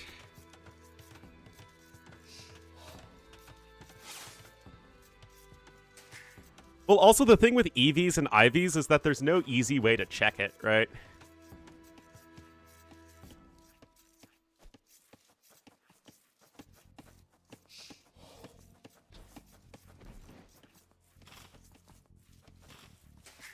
All right, guys, this is for all the marbles. But you gotta play Pokey Taxes.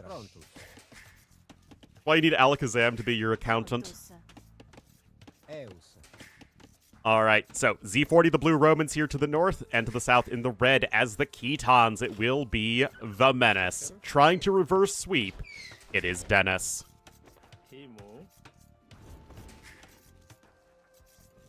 All right, so super open map. We had Sertao earlier that Z40 crushed on, but this is a very different matchup. No 2P here.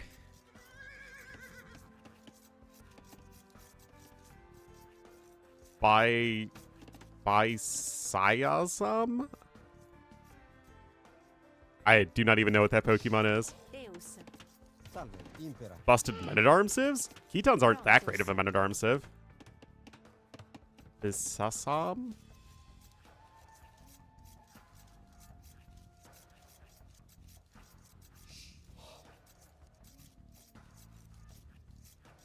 That is not a Pokemon. Oh, Bulbasaur! Oh!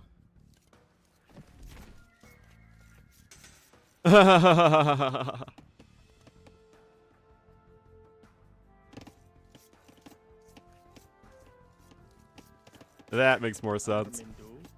Shiny Jolteon.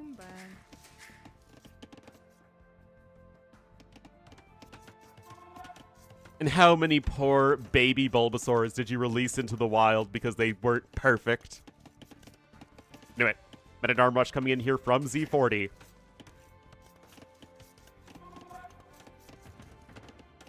And will the scouts be out in time for Dennis? Now, you do train the scouts faster as the Ketons, but it's still going to be a while before you can really get to, like, scouts with forging that you want to challenge those Roman Men-at-Arms. So it's still going to be a tough hold here in the early Feudal Age for Ketons.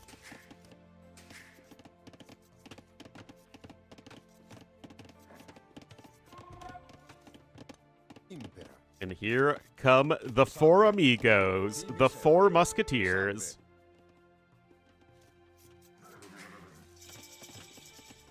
A Totter's map? Totter's certainly would be quite solid on it, for sure. Georgians as well. Oh! Do I like this? It's one thing to open fast archers against the infantry play. That makes sense, but opening fast skirmishers really doesn't spark joy.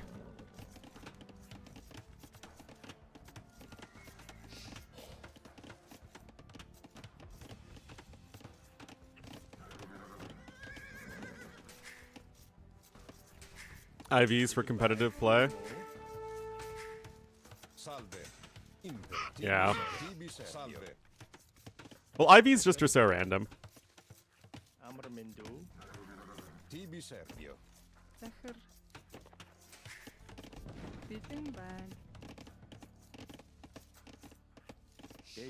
Like, EVs at least are a decision you can make.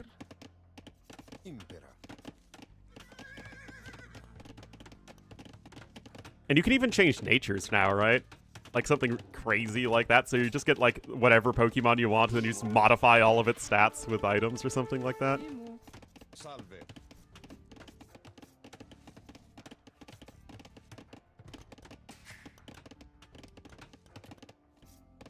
And you can boost IVs, wow. Same species? Yeah, I guess that makes sense. Anyway, I mean, I guess the skirm numbers are slowly climbing, and the Men-at-Arms haven't gotten crazy value yet, but remember, this is Roman Eco we're talking about, and Z40 is going to be climbing ahead. Get a useless Pokemon? Exactly. Or like you finally get a shiny, but it has an awful nature.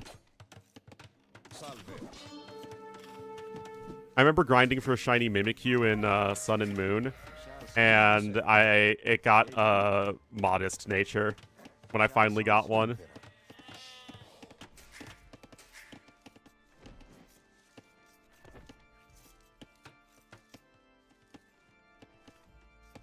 Full IVs?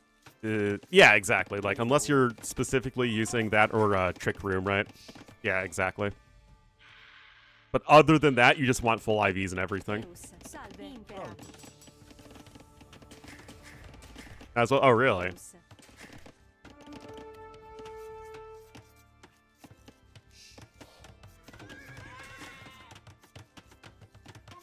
Well, still no kills yet, but I mean, just look at this eco advantage for Z40. Not defending. He has this very smooth situation where he's not under any pressure whatsoever, and it's not like these skirmishers are really the scariest attacking unit in the world. Archers are now leaving the base here of Z40, looking to go for a big old counterattack. That said, Dennis hasn't taken any permanent damage yet. Wanted a Beedrill? How do we tell him?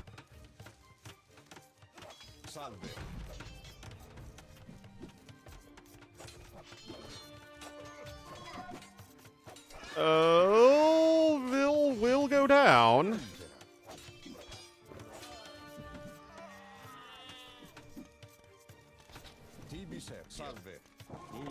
I'll play. Isn't that the one that uses the attack stat of your opponent, if I recall correctly? I remember I used it on one of my Pokemon in Scarlet and Violet. Delta. Ah. That is confusing.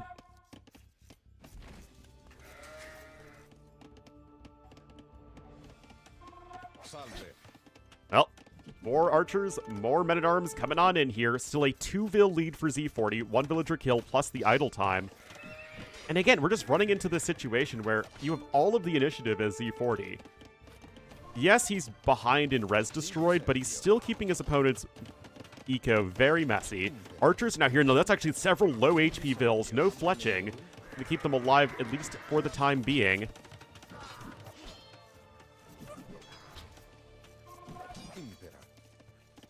Actually going to send back the low HP vills. Yeah, have them build a pasture. Good move there from Dennis.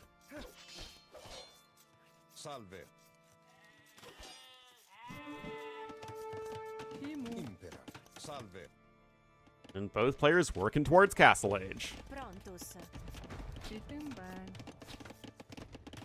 Lodge des Chateaux.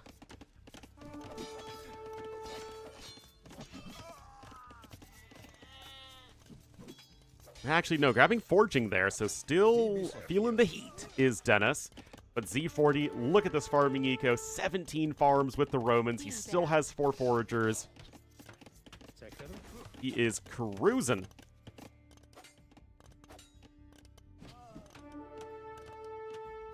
Mystery Dungeon? It was, like, fun until you got to post-game, and then it was, like, really, really boring. At least to me.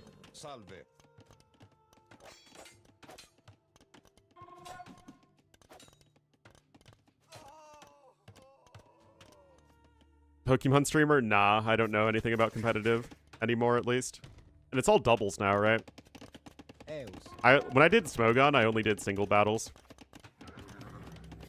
Double battles hurt my brain too much.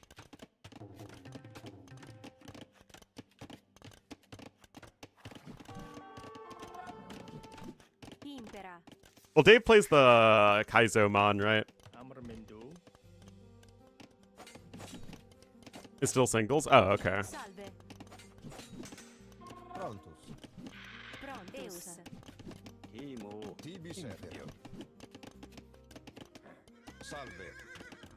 Play brainless? That's what I do in AoE, man. Only things of minimal brain power.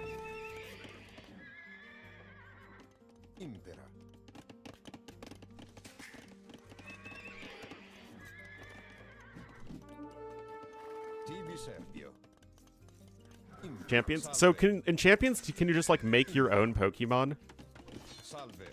Like you can with Smogon?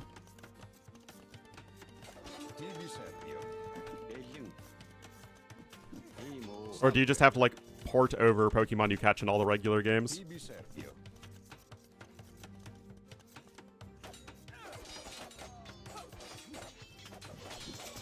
Ah, okay. Anyway, gonna mop up all those units right there. And to Dennis's credit, yeah, the eco isn't good, but he's taken pretty efficient fights.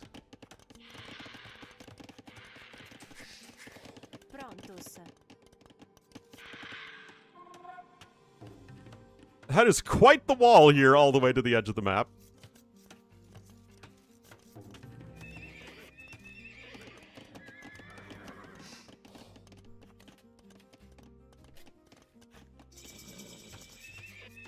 And it's going to be camels. Ah, okay. I thought it would be more steppy focused. Knight coming all the way over here, going to get that villager. But Dennis survived all of that free-to-age pressure only to lose one villager. And now we're getting into mid-game, and it feels like the military options for the Ketons are going to start to improve relative to Romans here. Knights charging in. You'll have husbandry, bowsaw, all that good stuff. I know, it looks like rocky terrain, but it isn't rocky terrain. Alright, so me, what, 3-4 villager kills? Still, you lost a lot of knights there, did Z40, and this is looking better for Dennis, guys, trying to pull off the reverse sweep.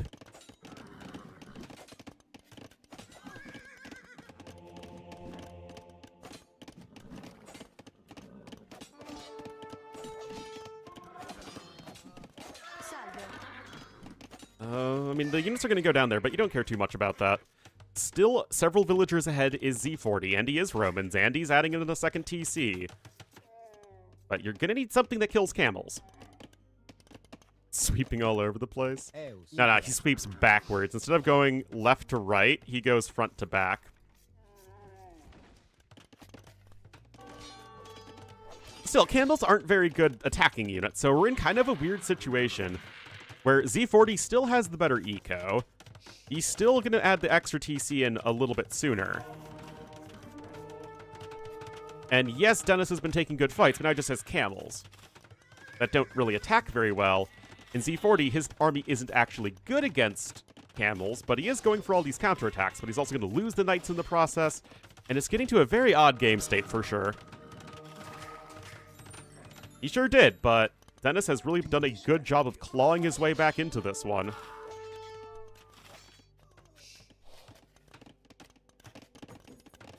Of course, Monk's going to be out here for each player. No relics in just yet. But still, all you're seeing are cav units that die to camels. Fun fact.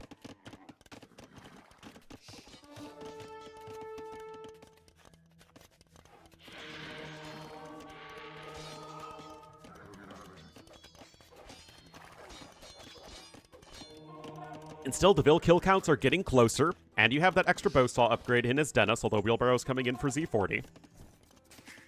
The economy is getting pasteurized. The men of the pike are on the way, so now you're going to have that anti-camel unit. Honestly, though, guys, I don't think I've ever seen this matchup in late game, but what on earth are Romans supposed to do against Liao Dao plus Camel Treb? Plus, like, Rams, maybe. Rams and Trebs. No. More anti-building stuff. Playing for the late game? Playing for the 19th century is what he's doing. At least I think Louis Pasteur was the 19th century.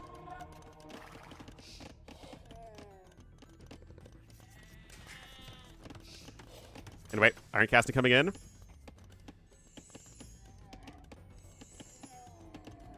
H-Scorp plus Cavalier? Well, you have the range advantage because of the Camel Trebs to start focusing down the heavy Scorpions. So that's a big advantage there. And Liao Dao beat Cavalier.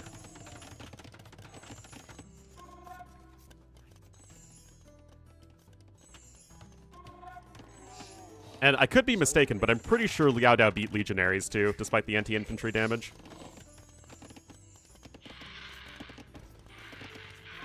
But yeah, again, I just haven't really seen this matchup, so I can't really judge. I mean, that's a lot of camels, and with the pikemen now coming out, it's going to be much more difficult for Dennis to actually do anything. We're going to switch over into some Step Lancers.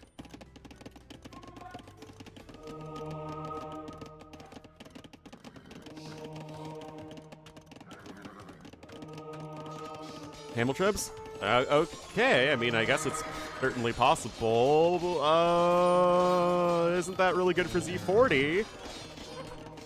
And you do have that Teton iron casting, but with more pikemen coming in, you just don't have anything that kills pikemen right now.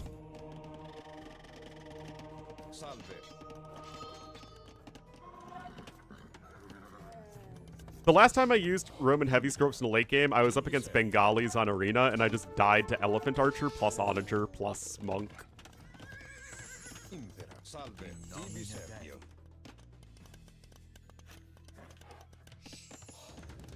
Homie literally didn't leave his base until he had Elite Elephant Archer plus Onager with Siege Engineers.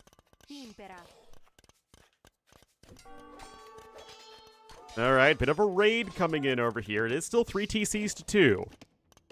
Now the Cav Archer switch is coming in. Makes plenty of sense versus Pikeman plus Monk. But it's hard to get all of those texts as you need them. Not excessive because we already have so many infantry plus Siege Onager civs in the game. We really don't need any more. Alright, TC number 4 going to be coming in. Dennis, though, is working towards a castle. And yet, how useful is that really going to be if it's placed defensively?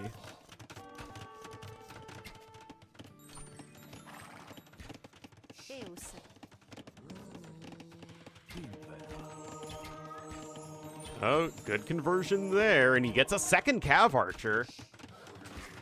There's HCA coming in, but still, the eco is going to continue to improve for Z40 over time. Yes, he's lost several villagers. CA are still in very low numbers. We're on triple ranges, though. There's the market coming in at the back. And where does he think he can get the forward castle down? At the siege workshop on the high ground, he does not know about the town center. So he could try and go for a forward castle over here. My concern is that if he goes for a defensive castle, then you're going to run into the issue that you're stuck in your base, and then your opponent still is on 4 TCs to your 2.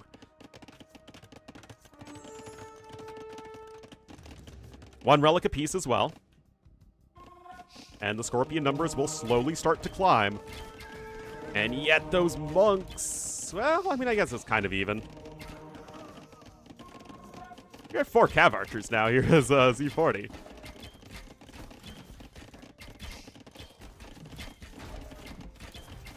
Alright, castle at the front here. Now it is all Monk Siege. Now Z40 will see this, and he's going to try and deny this castle. I mean, there are, what, 11 villagers building it. We're still only at around 40%. Rocket carts coming out.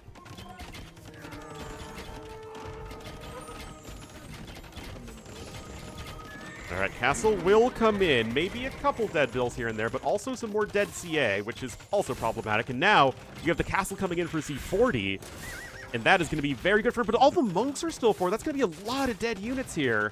A lot of dead units here for Z40. That is a big splat.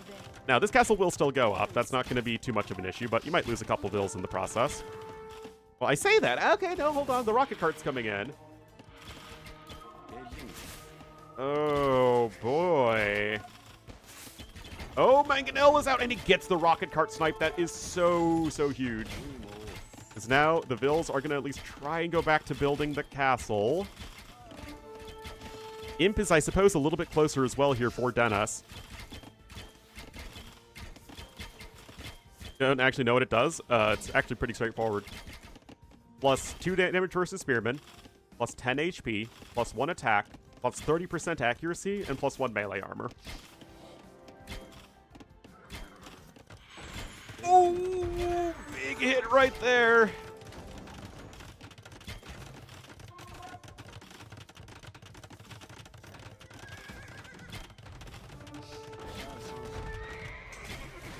Big old hit. That said, Dennis is going to click up a little bit faster, and it's not like the eco is that insane here for Z40. Although he's adding a sixth TC even over to the west. Dennis still only on 2. Oh, he's got Imp queued behind a villager, which I never like.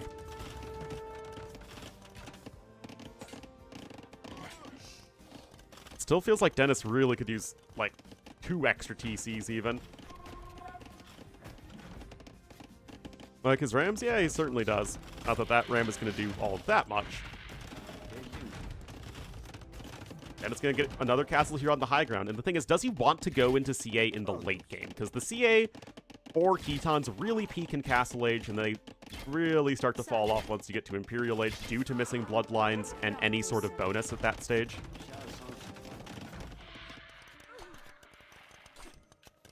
I feel like Liao Dao are probably still going to be your best bet by far. And then, you know, some sort of melee cav to raid with. Like these Step Lancers, which are doing so much damage here, oh my goodness!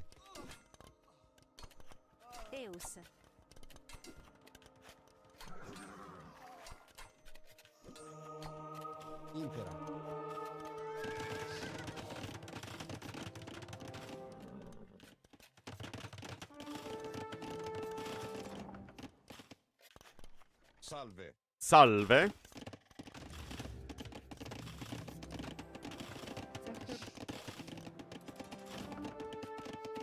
Ballistics coming in.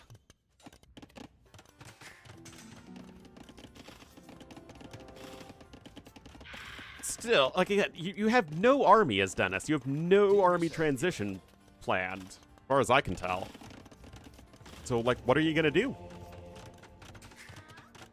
Does have the 3rd TC finally, although it does feel quite late. Romans, not going to be too far away from Imperial Age either.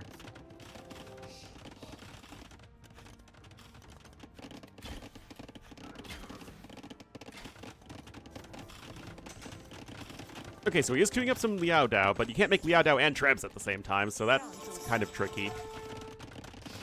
And there is a Camel Treb coming in. There we go. Or sorry, mounted Trebuchet.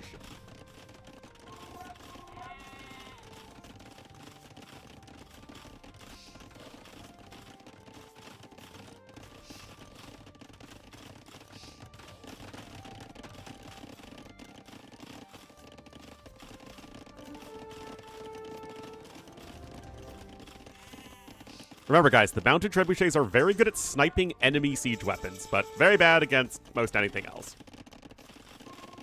They are kind of, honestly, pretty expensive for what they give you. But they're cool! Yeah! Alright, more CA are coming in. At the very least, they are going to be good for raiding right now. You do need to expand more to the west, though. Like, I really wouldn't mind a TC over there as the Dennis. Because right now, the population is just so much better for Z40 right now.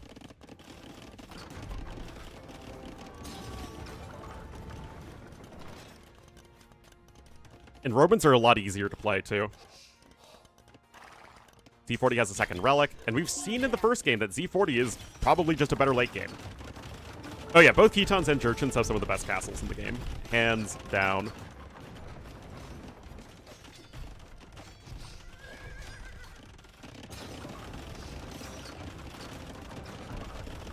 Right, both castles under heavy threat.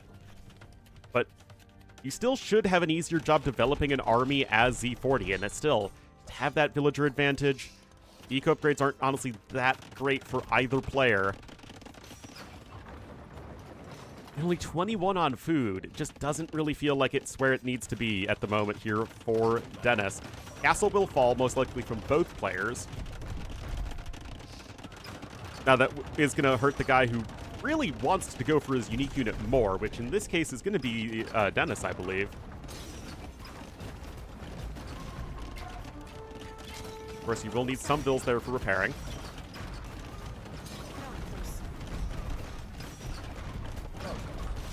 It's one Treb. That Treb... Oh, that's so lucky there for Dennis. That Treb should have gone down.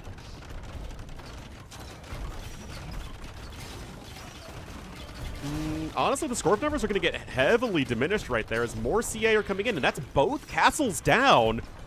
bit of a score lead here for Dennis, as Z40 on the verge of letting the series slip through his fingers.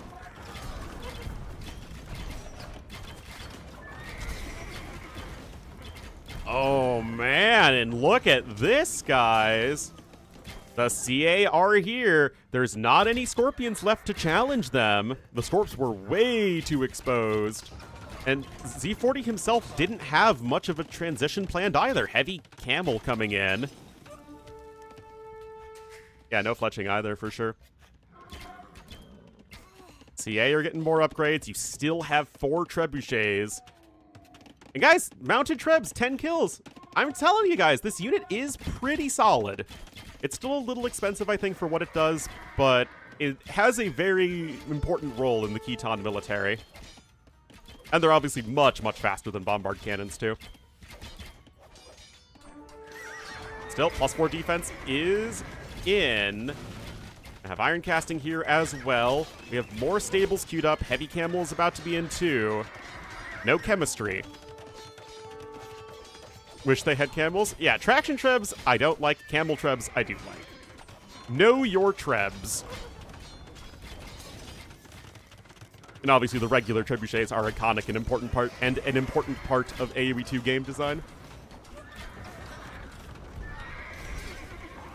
All right, Hald is on its way. Z40 not giving up yet. He's still ahead in resources.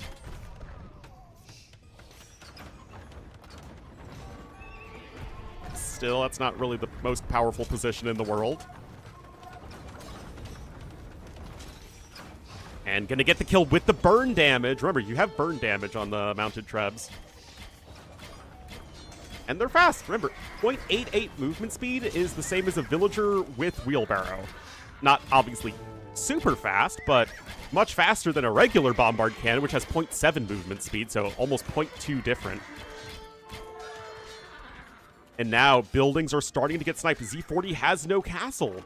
How are you going to stop this push without any castles to hold back the tide? As you have Camel and CA here for Dennis. As both players still missing several important upgrades. Light Cav coming in for the snipe. Going to be getting at least 1, probably more trebuchets. That treb's obviously also going to go down, so that's going to be at least 2, maybe 3, and that's exactly what Z40 needs to stabilize. Losing some trebs on the other side, though, and remember, every treb that Z40 loses is literally irreplaceable at the moment, whereas Dennis does at least have 1 castle with which to make more. But still, both players taking some heavy losses. That relic obviously isn't making it home just quite yet. Chemistry's pretty late at this point as well. More of a counterattack on the way. And Z40 still has the population lead. He has the Roman Eco. He has just trash units that he can spam forward. And right now, there are no trash units in the army for Dennis. No unique techs at all for either player. The Yao Daos looking awesome. Yeah, he's starting to get good value, though.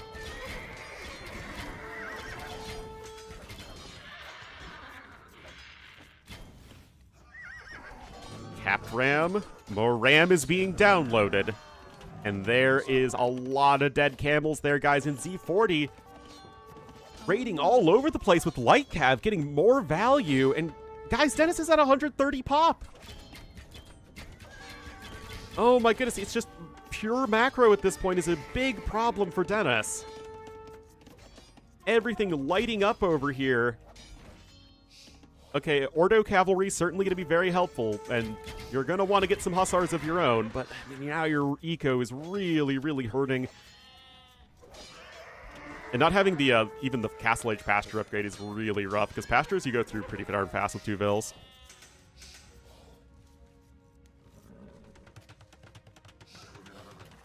Now you got +4 defense in for the HCA. Still have a presence here to the west of the map for Z40. He still has gold income he can take. You can see overall res collected, gold more for Dennis, everything else well ahead for Z40. More raids being attempted. You're only on 106 vills as Dennis, and he's on 4 TCs, which is going to be at least okay in terms of replenishing them. Cavalier coming in. I don't know if that's the best way to spend your gold, but your options are pretty limited as Romans. Man, what a great ending to this series, though. Like, have trying to chase down the HCA. And it looks like they will get there eventually, but a lot of units are going to die in the process. The KD is naturally very good here for Dennis.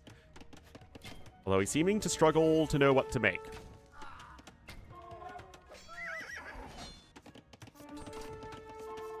Treadmill Crane, that'll do it. But yeah, Hussar is likely a very good pickup still. Could consider Fire Lancers too if you really want to. I'm just not super sold on the camels, but I mean, I guess blue is making Cavalier.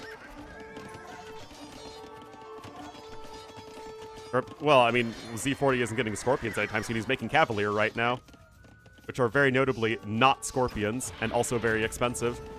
Or counterattacking coming in, though, and Z40 is doing a much better job recovering from the raids than Dennis is. Right now, 1 Treb versus 0 Trebs. There's Handcart finally coming in, and you're still missing the upgrades. Actually, oh no, you do have a mill. But man, all those pastures having to be replaced constantly hurts. Not the palisade wall! A lot of eco-deaths in this game for sure. But I really think that Dennis is just struggling to keep up with Z40. Still a huge population lead for our blue player, and he is just making more troops. Conscription's coming in. Dennis does have that upgrade himself. And you at least have a trash unit to tech into at this point. That said, the Cavalier numbers are likely going to stay relatively low for the foreseeable future. Played better this game? It's still not determined yet. What? The game isn't over. It's still in the balance. Who knows who's played better yet? It's been very even. Gold on the map. There is 3,000 gold left on the map. Not a whole heck of a lot. Remember, no halbs for the Ketons. It is a big weakness in their late game tech tree. 81 on food. Neither player having their Castle Age farm / pasture upgrade is so annoying. And you have the gold unit that stays alive very well in the form of the Cav Archers. He made Camel Trebs? That's a very good point. New player? He is a new player, but he's also very good. Fire can win against him. He's certainly the more experienced player, but Ofu is like 2k6. Very good. Ordo Cav, also a very good unique tech. Gonna get that life steal.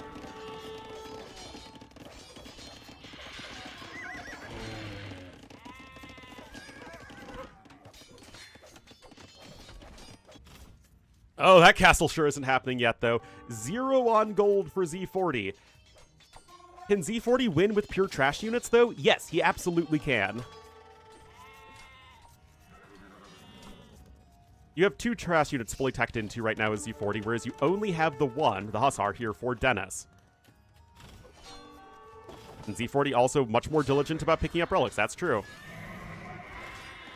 And Z40 cruising at max pop, and Dennis not really able to get there. It's another big Cav Archer counterattack, but it will eventually get cleaned up by this light Cav blob. Heavy Plow finally in. It's not in yet for Dennis, and more units running in his base. Dennis is actually ahead in villagers killed, but he's behind in villagers trained. And the Delta is still in favor of Z40.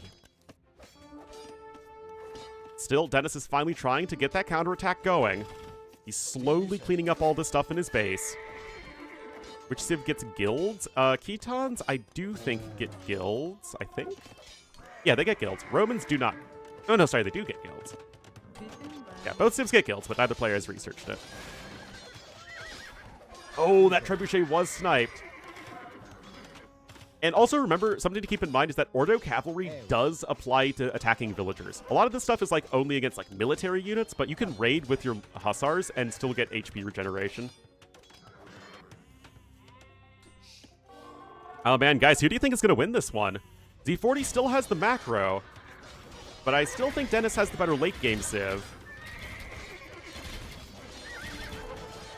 And yet, as we've seen from Hera so many times, it often feels like everything else is secondary to macro in the late game.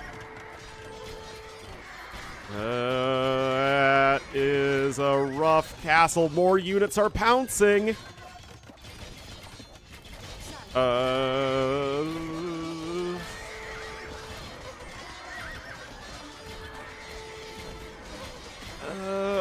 Neither player's taking the skirms. Dennis still has a little bit of a lead. Guys, this is literally for your tournament life on the line.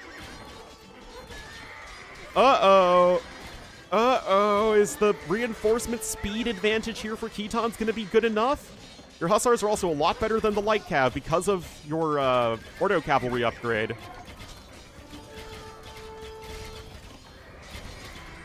And that castle is canceled, guys, and this fight might be the decider. Z40's population's finally plummeting. Dennis has a huge KD advantage,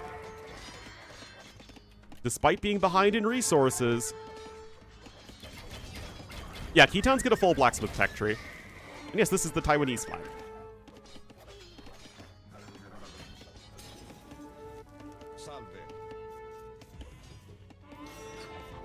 All right, castle now under siege. Both players have only a single castle. I mean, Ordo Cav is awesome. When I saw it, I was worried that, like, you're literally just copy-pasting Georgians, but no, I think that the lifesteal feels very different than the HP regeneration. Like, the HP regeneration is passive and works best in, like, hit-and-run stuff. Like, it's great for Cav archers and just sorely, like, regenerating HP between fights. Whereas Ordo Cav is much better just in combat. So I do actually think they play out quite differently. Anyway, you still have the CA mass. They have 84 kills to their name. And I can't help but wonder if Heavy Scorpion would have been a better tech switch from Z40. And yet, he's right back up at 200 population.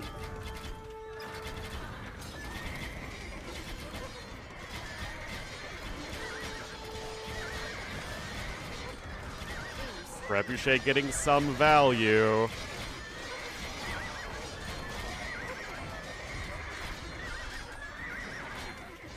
And yet, it's not enough, and the Trebuchet falls, and Z40 still has the population lead, guys. Skirm. The issue is for either player is that the skirms from Romans aren't very good.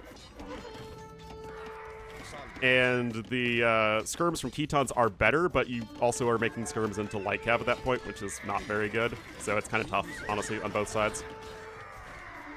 More Hussars are on the way. Z40 still at the pop cap. And yet so many Halbs are going to die there, too. What? Yes, he does. He's got Light Cav running around all over the place. Dennis is still ahead in villagers killed, and finally he has the villager lead in the game. Nice conversion there on the heavy cam. That's actually going to be a great anti-raiding tool.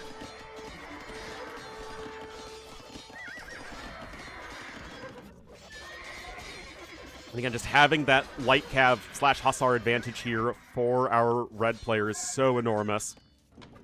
Only 15 HCA left, though. And another Trebuchet is on the way. Dennis still getting a little bit more gold income. Is this the last gold on the map? There's 1,700-ish gold. Okay, yeah, so I think that's the last little bit of gold is right here in the middle. All right, Parthian TikToks coming in.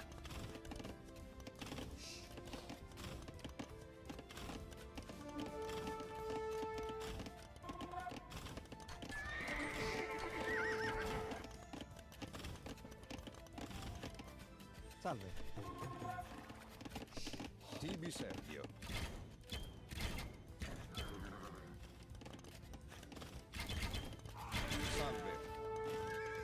Oh boy.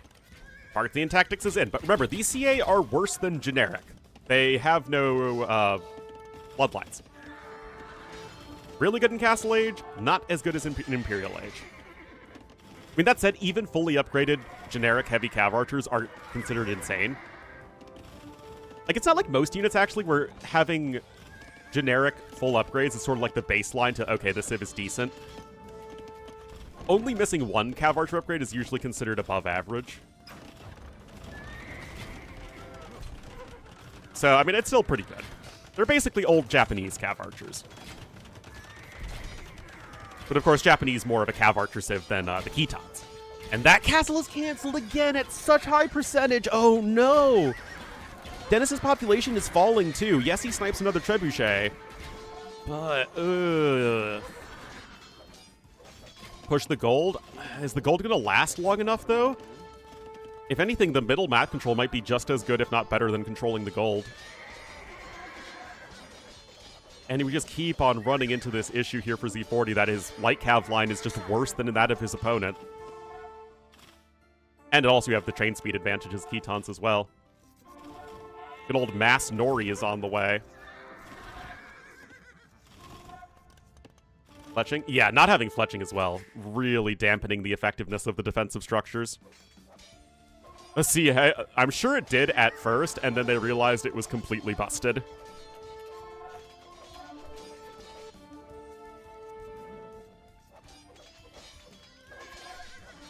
$85 on food, and you still don't have that farm upgrade or pasture upgrade. What's the Castle Age one? I know it's Domestication, and Transhumance is the Imperial Age one. What's the Castle Age one again?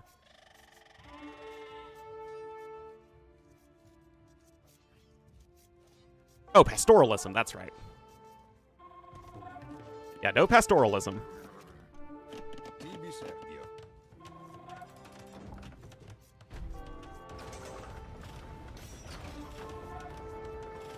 All right, Siege Engineers is in. That's now 4 trebuchets, so finally realizing, okay, we need to not send in 1 treb at a time. No trickle trebbing here. Big light cav raid, but there are hussars here to try and deal with that. Not many villagers garrison to the TC, though, and the greater light cav numbers might just be enough. But now with 0 castles and 0 ability to produce trebuchets, it's going to make actually pushing Dennis that much more difficult. But Dennis has lost a lot of ills in all this. I mean, Z40's trying to keep himself afloat.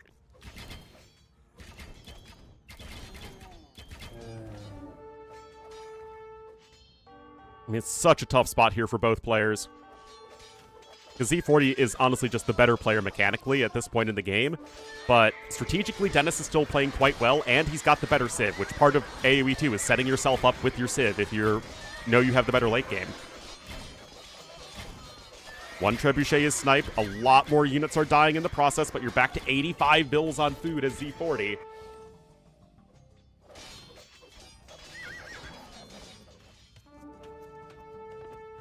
Now, unfortunately, this is where we have to talk about the score when we're still 20 minutes off game time. But absolutely no chance in Doubt's Green Earth that there's a way Z40 wins this game on score that doesn't involve him also just winning the regular AoE game. Like having to go for the Treb snipe here. Is that Dennis trying to reverse sweep his opponent after just getting slapped around in the first couple games. You bet there is. It's an hour and a half, though. So, if you're going to have a score victory, like, it's at least much, much longer. Like, those extra 15 minutes actually are all the difference. Red Bull wouldn't have had any score victories if they had an hour and a half time frame. The game sort of all just ended before then.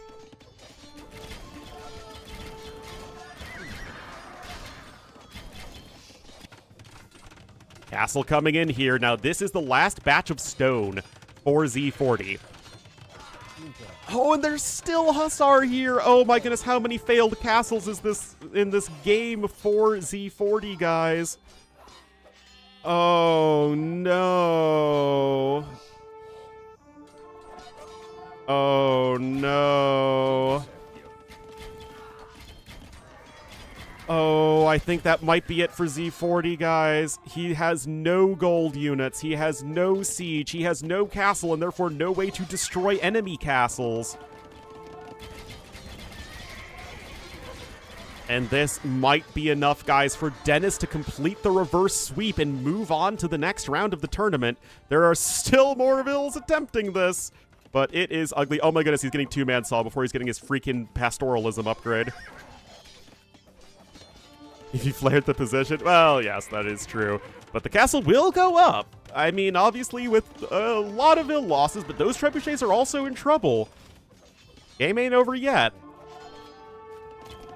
More raids, though, is now below 100 Vils as Z40 finally. The Ordo Cav Hussars. Really, I mean, this game is just such a great example of how good Ordo Cav Hussars are.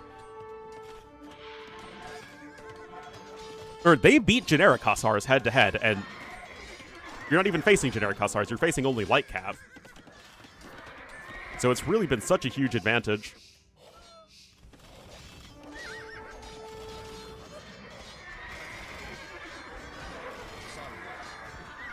Yeah, now it is over. The population is plummeting like a stone, and unfortunately for Z40, he will not be going to Brazil.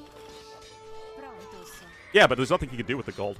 Again, I really have to wonder, how would things have been different in this game if you had gone for Heavy Scorpion instead of Cavalier? Heavy Scorpion gives you that gold unit that's a bit easier to keep alive and gives you a bit of that death ball potential. Neither will Dennis. Well, at least he still has a chance. Not that he's very likely to qualify, but, you know, it's still all about getting the wins that you can. 104 kills on 20 Cav Archers. Everything's falling apart. Z40 just going to have to process the loss at this point, and it is tough, tough, tough, man. But unfortunately for him, not really able to close the deal and ends up getting reverse swept. Obviously, now it is well and truly over. No army whatsoever. And 4 relics, not enough. As he simply never developed a good enough gold army composition.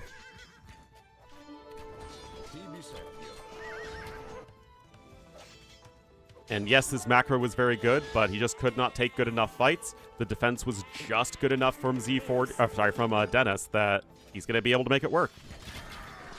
Pay to win? You mean the fact that both of these civs require purchase?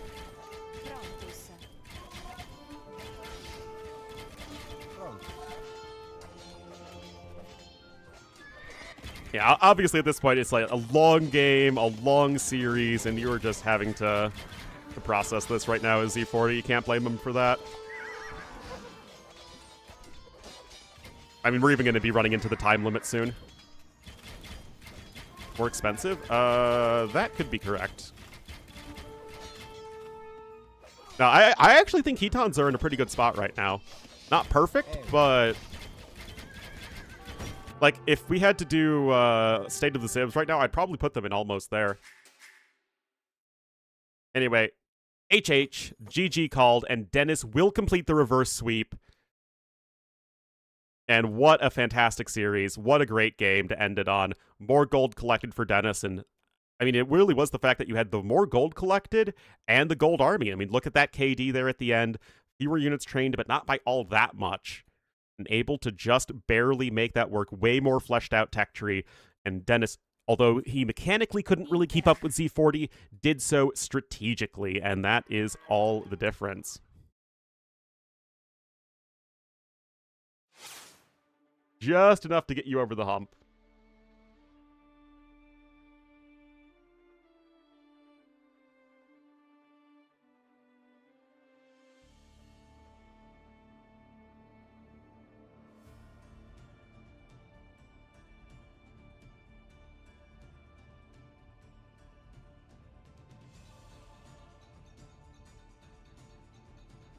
Oh, man.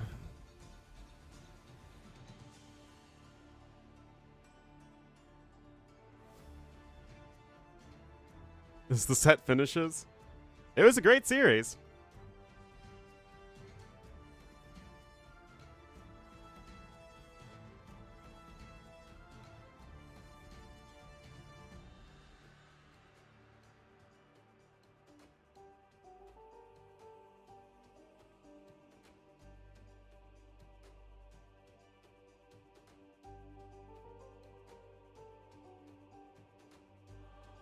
Is it Lix versus Dudushu?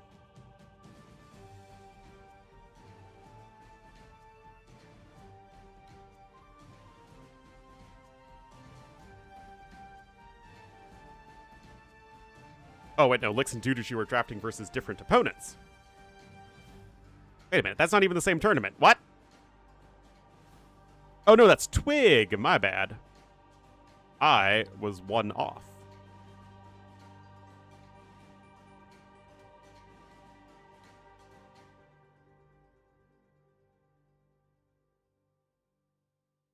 Stone Please versus Bad Koala could also be good.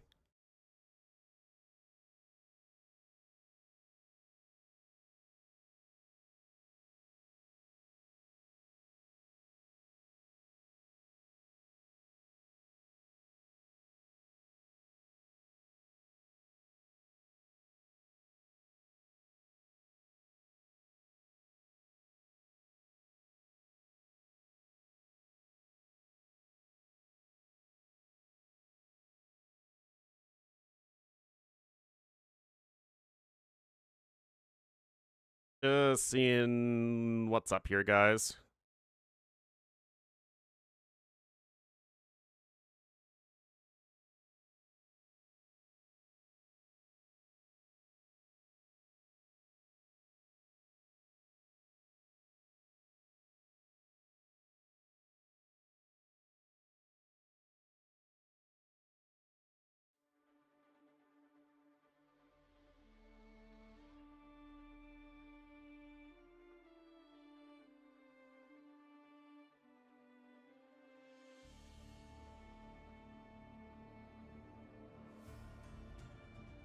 All right. I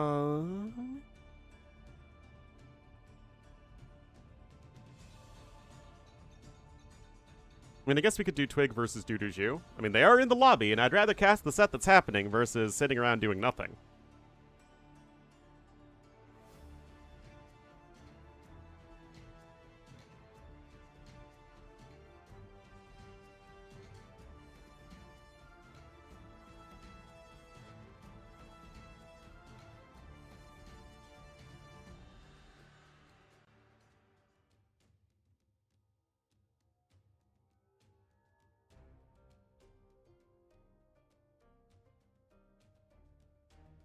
I'll probably cast this and call it a day, guys.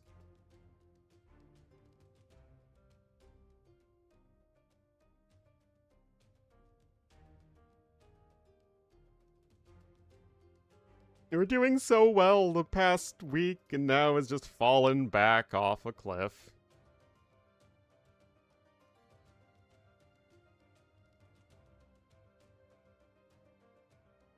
Yep, we are currently on the countdown for Twig versus Doodoo.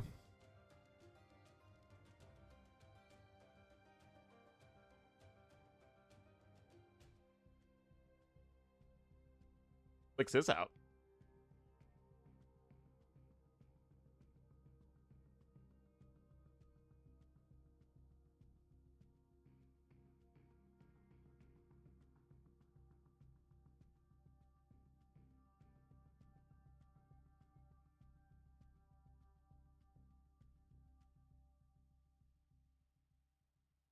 Right.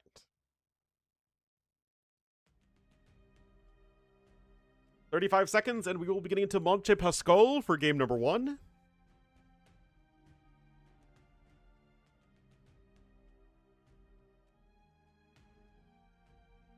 There is a corgi with active ears behind me.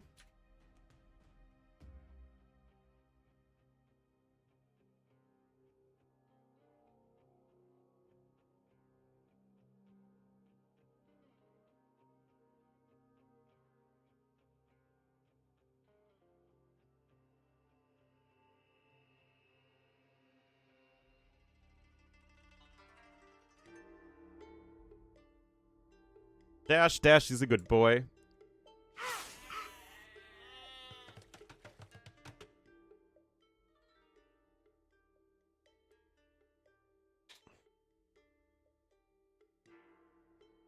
Alrighty, guys, game number 1. It will feature Doodoo here in the blue Doodoo as the Japanese to the south, and in the red as the Uwu, it will be Twig. So definitely a name I have not seen in many a year. Love to see what kind of shape he's in right now. I mean, very old school player. Not super active these days, but, I mean, he used to be super, super good. But, obviously, you know, move on in life and start doing other things. Don't play as much AoE 2, but I'll be curious to see how he's performing here. And he is going to be rocking the new Civ, the Woo. Well, new-ish Civ. Anything after AOC is a new Civ. Whereas Dudushu is going to be the Japanese. Anyway, I will be right back. Enjoy watching this villager.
So this is that mysterious credit card charge.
This is the mysterious credit card charge. Yeah, I really do my best for you guys. You know, this is the sort of content you just don't get on other streams. Alright. So.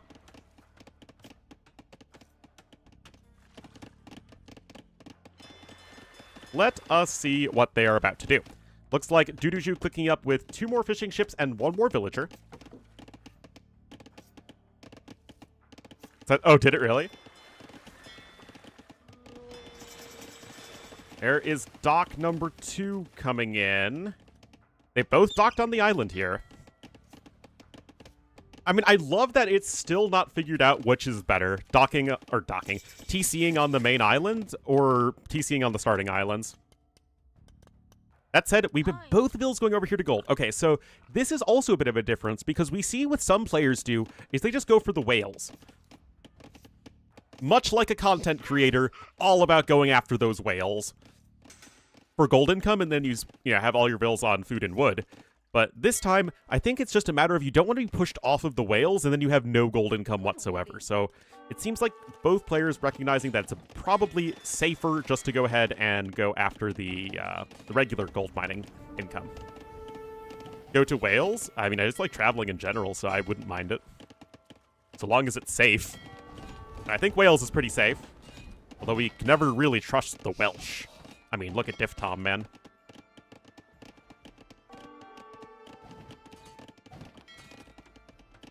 And look at my text-to-speech voice generator. All right. Looks like that will be the first fire galley down. Sheep rob you at gunpoint. Rip. All right. Doc not attacking right now. Ulks are getting low, and they will be forced back.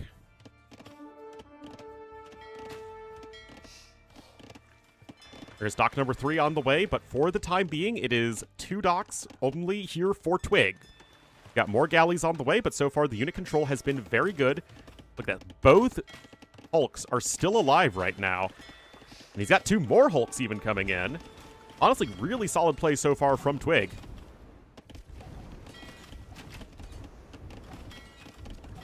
Oh, but looks like they will go down. Oh, just messes that up as the 2 HP left, and of course the fire galley will get repaired, so good job there from Duduju, as both players obviously having to have their multitasking really stretched here as you're fighting on multiple fronts with your ships, and also need to keep your eco going, which is more difficult on this map than a regular one. You can see long-distance lumberjacking right there. It's still pretty efficient for Duduju, so good job from him. Res collected are still even between the 2 players.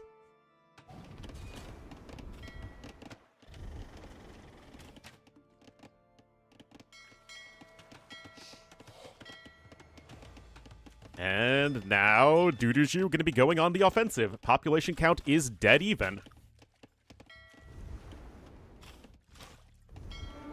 Oh, those Hulks are going to get damage done. Love the patrol stacking, Kappa.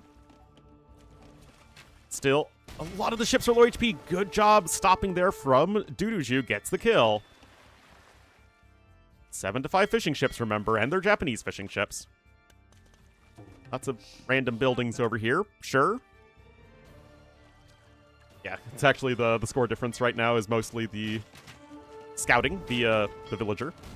Another kill from Duduju, able to really pursue this fight. We have the reinforcements coming in. Is it going to be enough? Now the Hulk's trying to get in on the fun. And that's going to even up the KD here. It seems like Twig isn't patrolling far enough when he's attacking, and he just keeps on like going back a little too soon. It's buying like just enough space for these units here of Duduju to micro. All right, fishing ship can add a little bit of extra damage there, but still it is mostly fire ships, and with all of those Hulks falling, it is going to be very tricky to stay alive. No fletching is in here on the galleys.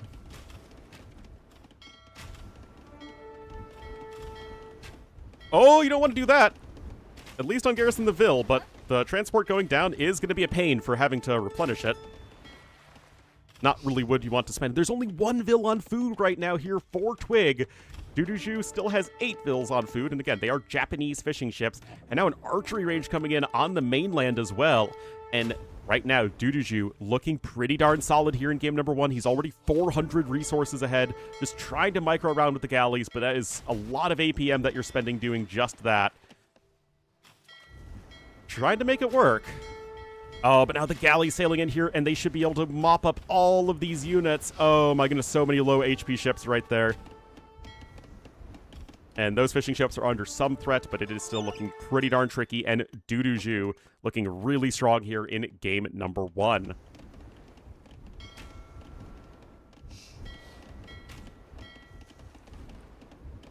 Yeah, fire galley, they're going to go down.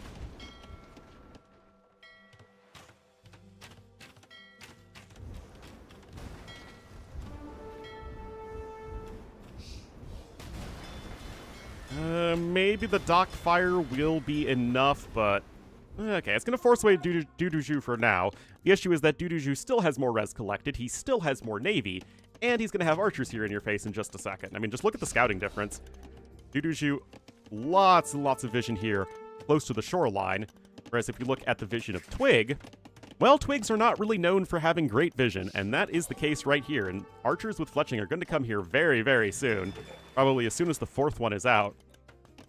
And Twig has got nothing to deal with that, so this could end up being a very quick game number 1 if Twig isn't careful very soon. He also lost his transport, remember, so all of those Villes are currently idle. Going to be another dent in his efficiency. Oh, actually just now getting loom, but I guess it's in time, and did go with 3 villagers instead of, or 3 archers instead of 4 against those villagers, but this is just not really what you want to be doing. Really painful right there for Twig. eco-efficiency in a very bad spot. That said, on the water, fire ships are, once again, still way too good against buildings, in my opinion, and this could give Twig a bit of an opportunity to make that comeback happen. Archers are going to be at the base of the tower, but that's where the villagers can punch them down. Red? Yes, I thought I thanked you, Romful. I'm sorry if I didn't. Snap him like a branch? Yes, exactly.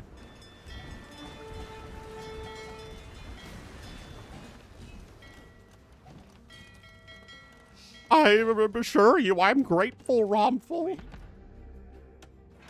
right, market coming in here from Twig. It's 6 to 7 fishing ships.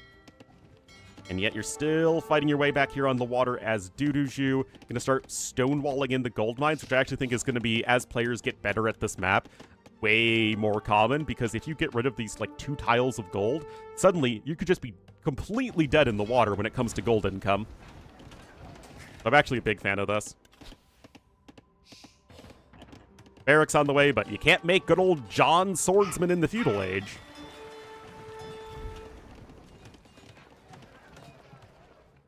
And Duduju about to click up to Castle Age, 1,200 resources ahead, and he is going to be cruising his way to a game number 1 victory.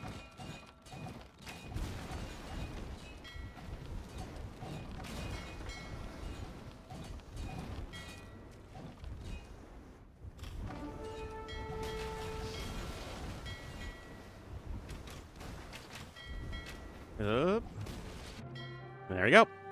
7% more efficient to Nico. Duduju able to get the win. Had a better early build, got more ships out, and then just took good early fights. Sometimes it is that simple.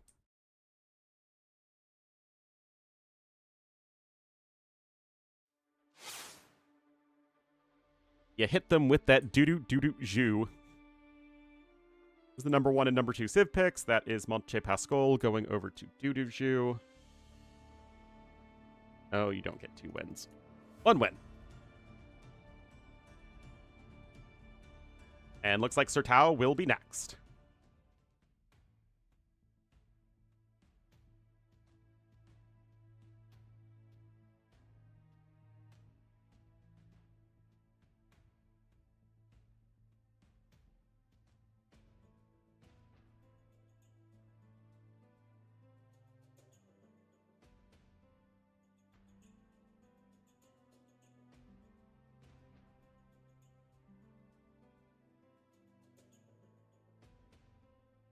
$92 APM is definitely on the faster side, but it's nothing, like, completely out there. Probably puts you in the top 20% of pro AoE players. And when I say pro AoE players, I mean people who are, like, 2K5 plus.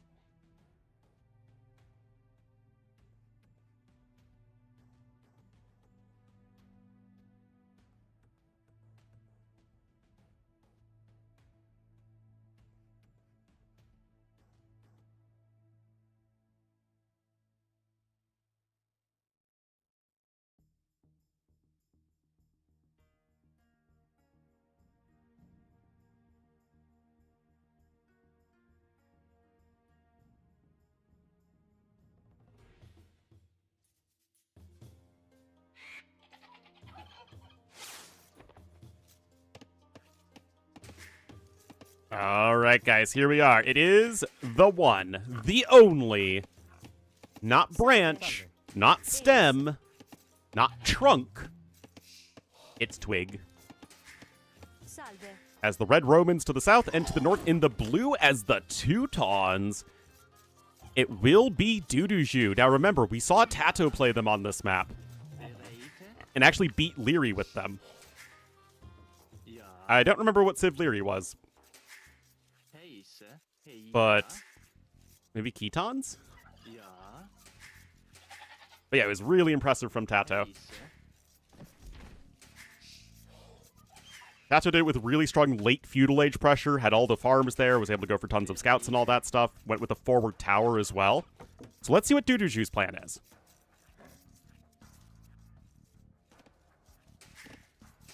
Remember, you do have 3 javelinas on this map, so you actually have extra food relative to a normal map. Javelinas have a little bit less food on them than a wild boar, but obviously it's not that much. So it's 900 food minus decay versus, Was it 680 food minus decay? Also, you have Reyes you can push in. I wonder if it tastes like chicken.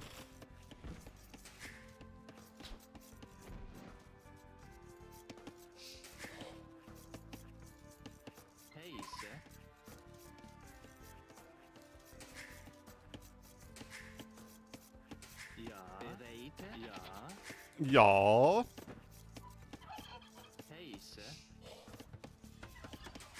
Deus. Impera. There you go. More Reyes coming in, and we'll just have to see what the plan is here. In general, Romans should be better than Teutons just because their eco is so bonkers. Prontus. Even if Teutons have a better military. Although I do want to see the Teutonic Knights crush the Legionaries. The Holy Roman Empire is far greater than the pathetic regular Roman Empire. Deus. Salve. Salve. Prontus. And what is this? This is like a team game flank build, guys. Like, really, really fast archers. At least that's what it looks like.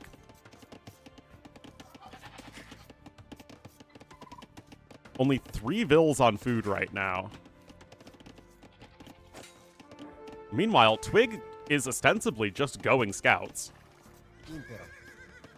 And it feels like this build is just not going to be all that great from Tudushu, to be honest. Like, a normal scouts build should be much better on your economy than a fast archer build like this. Like, a really, really fast archer build. Remember, you don't even have a mill yet. Prontus. Barracks is actually coming in here at the back.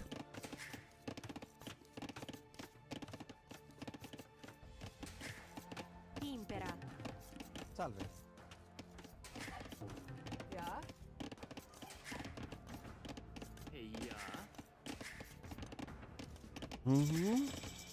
There we go, and there's the archery range. Double bit axes on the way, so it's not like the pure double archery range super fast team game flank build, but it is still a very, very aggressive build. Of course, quick ball's going to be here, but you're just not running into a men-at-arm rush, you're just running into scouts, Prontus. which Romans do just fine. And yes, the men-at-arm rush is very good, but it's not like you have to go for it. It's not like Bulgarians or Dravidians. Eus. Actually, Dravidians can also just open archers just fine. Really, Bulgarians are the only civ that just need to go men-at-arms every game.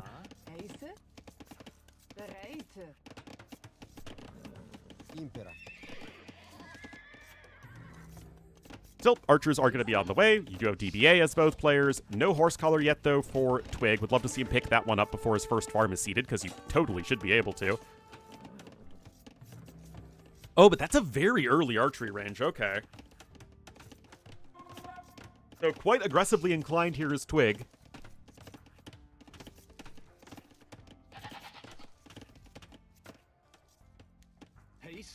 Still, the army numbers will scale a little bit faster here for Duduju, especially as he did make some spearmen. Just now going over to the mill. Prontus. And we will have to see, is this going to be for skirmishers? Early scout skirm like this is very hard on your eco. That said, you're Romans, you have a good eco, so you're able to probably do this better than most other civs. Impera. And farms are starting to come in. Prontus. Still, we got units here. There's no blacksmith for either player yet. And Teutons themselves, with their very cheap farms, able to really take advantage of that. I gotta say, it really is nice to see Teutons again. Salve. There's just something about seeing the classic AOC civs.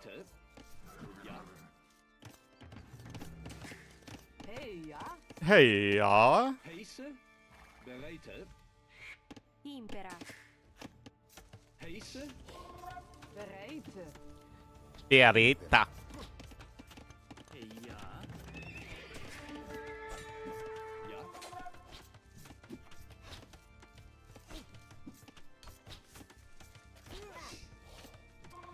Well, Skirm is doing work right now. Obviously, Skirmishers are good against both of the units Duduju is making, but now that's where the Scouts come in. If you can develop Archer plus Scout, it should, in theory, still be better than Archer plus Skirmisher. Salve. Although it still kind of depends. It's a bit easier to micro Scout plus Skirmisher, as the Skirmishers are much tankier versus the ranged units, so you can just sort of, like, force down, like, you run in with the Skirmishers, you force down the individual archers, and then can take a good fight. But you need to be able to force the engagement, which is not necessarily very easy. Nice kill there from Twig, though, although he has a lot of idle TC time, so he actually is only starting to make back some of the difference of his opponent just being faster than him, and or at least more consistent than him in adding in extra villagers. And no blacksmith. There is no blacksmith. It's all army right now. Of course, literally as I say that, the blacksmith is coming in. But still, up to this point, no blacksmith. It's been a very military-focused game. Impera. So the Scout plus Archer, like I said, better at poking around and sort of playing tippy-taps with his opponent. The Skirmishers can still be devastating, though, if you dive in with them, if you full-on commit to the fight. Salve. More Scouts coming in. Still have the high ground, and yet no fletching upgrade yet here for Duduju. Res collected still in favor of Twig, thanks to Romans. So you're saving plenty of wood as the Teutons, which is not reflected. And fletching here for red, so should be good for Twig. Meanwhile, Duduju trying to go for a counterattack here.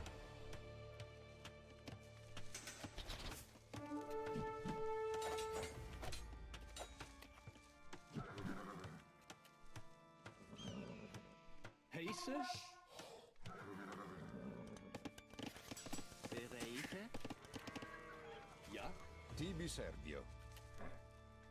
Oh, gotta be careful.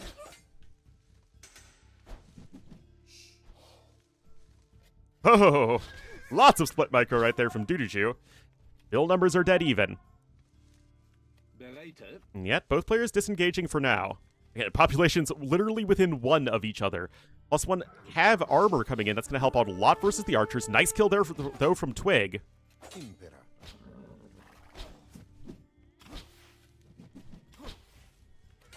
Still, both players are sort of dancing around the other. Plus one defense also coming in here for the Scouts of Duduju. That doesn't matter versus the Skirmishers, but it does help versus the enemy Scouts. Two Spearmen here, not really a part of this fight. Salve. Oh, this is all just about the micro, guys. Skirm's continuing to try and dive bomb the archers while the Scouts do work from the back. Remember, there are more Scouts, and I think it's really just a matter of the Scout numbers. It allows the Skirmishers to just dive the archers, and this is exactly the sort of fight you want as Twig, guys. And now, Duduju is in a terrible position, and that is just going to immediately end the game as Twig strikes right back here in game number 2 with that one very decisive fight. And he just had the Scout number so that he could dive bomb with the Skirmishers. The archers wouldn't be enough to make enough of the difference. Tibi Servio. Salve. Tibi Servio. And well done. The main event is Brazil Dynasty. We casted the first qualifier all of last week, and the second qualifier is all this week.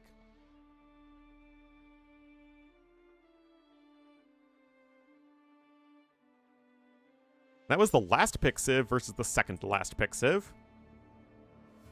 Big winning Sertao is #1 home map, and looks like Fernando de Noronha is next, so probably Malay or Dravidians versus the Italians or Armenians. Vikings were banned.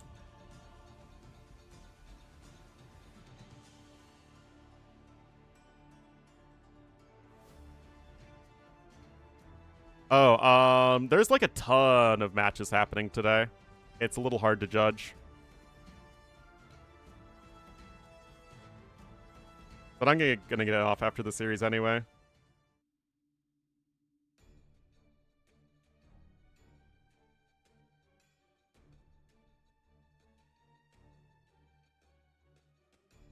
And we got like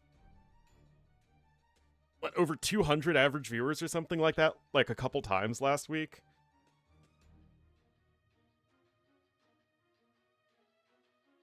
I was feeling good, man.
Heal stuff? No.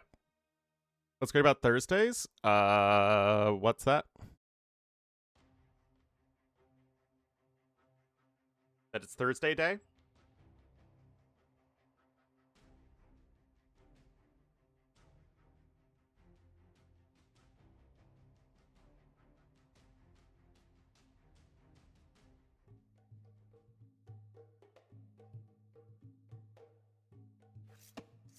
It's the weekend eve. There we go. All right, guys, here we are. Twig going to be in the red as the Italians to the north of the map, and to the south in the blue as the Malay. It will be Duduju. Definitely two of the very best water civs here. Office on Friday. I mean, that's what I would consider starting the weekend, at least on regular. If I worked a regular job, which I don't. All right. Let's see what the plan is here. Will we see the back docks? Will we see the forward docks? Fast Castle really does seem to be all the rage with the kids these days. And that just makes Malay even stronger. Italians as well. So I already had two very good water civs that were made even better by the fact that you're not really bothering to do a lot of feudal age navy fighting.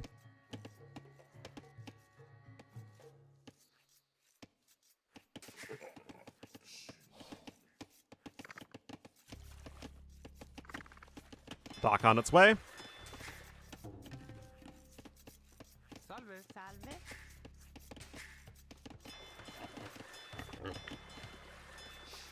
And all right, so it is going to be a back dock here for Twig, forward dock for Duduju, and it's also going to be down faster. Give myself weekends? No. I work every day, or almost every day. Presto.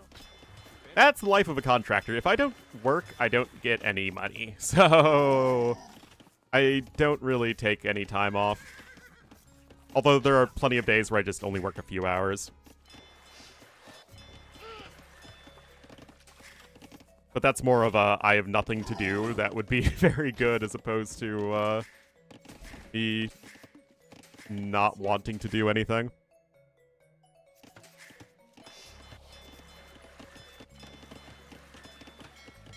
But thankfully, I'm still able to work like a regular time, like during the workday. So like during evenings, I can still like play Overwatch with my friends and stuff, and I'm not busy working then, or like spend time with my family.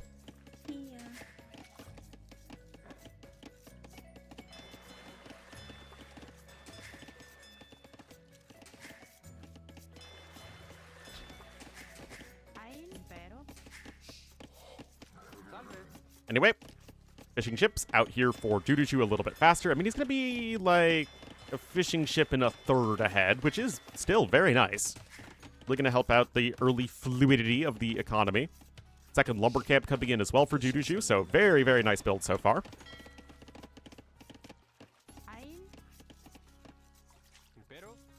And we'll have to see, is there going to be any sort of timing advantage for either player? Like, is Twig going to go up fast enough to get a timing amount of damage done? Or is Duduju just going to be hitting feudal and then castle age at the same time, and then having so many more villagers with the power of Malay? That said, what we've seen is that there is a limit to how many fishing ships you have. Once you get past, like, at most 20 fishing ships, Presto. you just don't really need that much more food income. And the fishing ships become kind of massive diminishing returns at that point. So it seems like you want to click up to feudal age on maybe... Whoa, that's a lot sooner. Okay, that is a lot sooner than usual. Normally we're clicking up between 35 to 40 pop. You know, on 26 to 28 villagers. So this is a lot sooner here from Twig. What is he going to do with the fast castle, though? Like, a really, really fast castle. Dudushu will also get a good castle age time, of course, thanks to the power of Malay, but his eco will be very significantly better. Ain. Apa sasananya Baginda?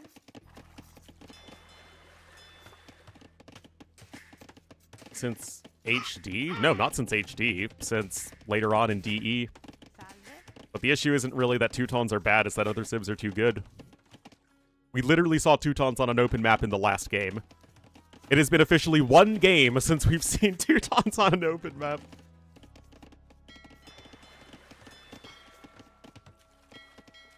But yeah, it's like, why ever play Teutons when you can play Wei, or Vietnamese? Or Mongols with Steppe Lancers, or Chinese with super balanced, consistent maps. Or play Romans who are just Teutons but better.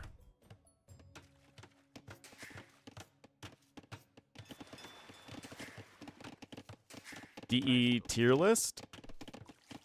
Yeah, but it was after DE, and then once they got the extra infantry and cavalry armor, they were at least semi-playable on, like, feudal age, full feudal age maps, but yeah, it's a bit different. Also, when DE came out, wasn't it just the fast castle crossbow meta?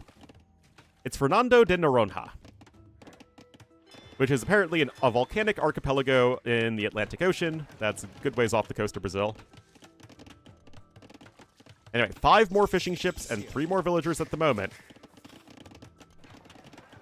Not the cleanest build here from Twig. He's going to have a fair amount of idle time. Honestly, you're probably worth just making the extra villager. I mean, once you get 25 seconds idle TC time, you would rather have made another villager.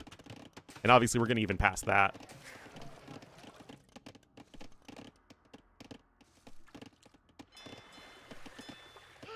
Anyway, fireship production starting, Hulk production is starting, but Duduju should have a significantly better time being able to afford warships. That said, he's queuing up a ton of warships before he's even clicked Castle Age. There's the market. I don't think there's a blacksmith yet.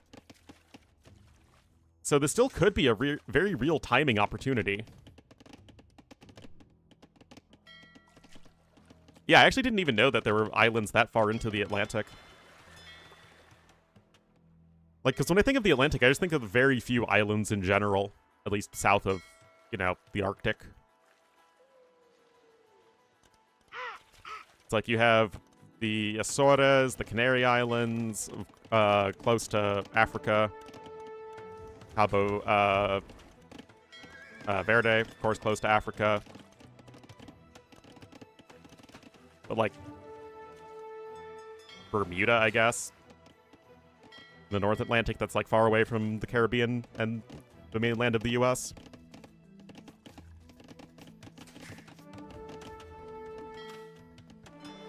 Anyway, Castle Age is on the way. You will be getting there a little bit slower as Duduju, but with a significantly better economy.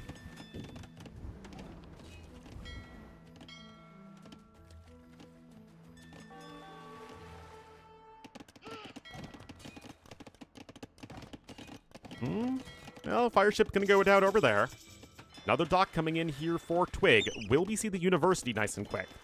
Seen that a lot recently, and especially Italians can really make good use of that with the cheaper university techs. Medium warships and fletching now incoming. It's actually all been hulks right now, which is a little bit surprising, as people have just been trying to get onto fireship plus galley as quickly as possible, which is exactly what Duduju is doing.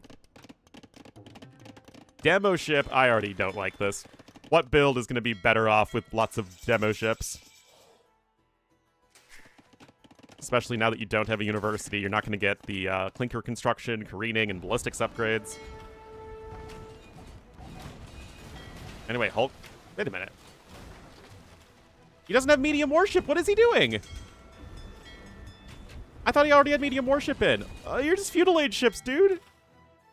Oh, I think it was a misclick. Oh, no. Oh, no. Oh, you need to figure that out and figure it out really fast.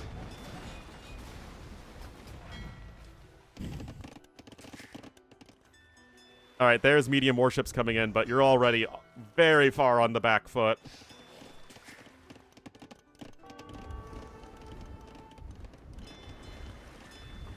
As the fire ships come in, those docks are also going to go down super fast. I mean, might as well make a demo ship, right? Since you're the one defending anyway. You have the upgrade. No one goes for a landing? You can go for a landing. There's no reason like you can't, but it's just not what people prefer to do on this map. Remember, you don't start with the transport ship, unlike a lot of other maps. Anyway, you killed literally nothing right there as Twig, so you're pretty dead. And again, Malay Eco is just gonna be absolutely overbearing.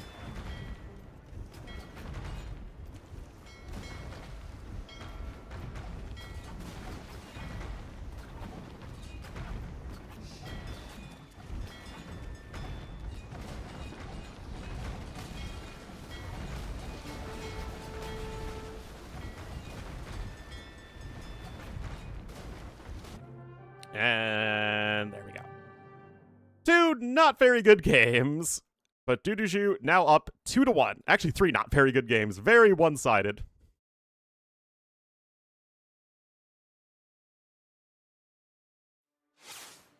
But let's see if Duduju can finish it off. Looks like Pantanal will probably be the next map.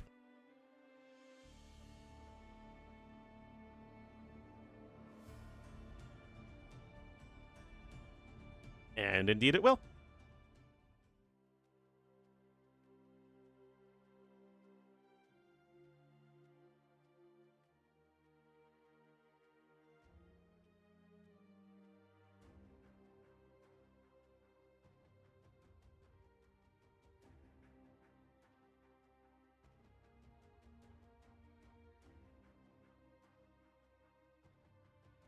I have a very happy corgi staring at me. He just wants food.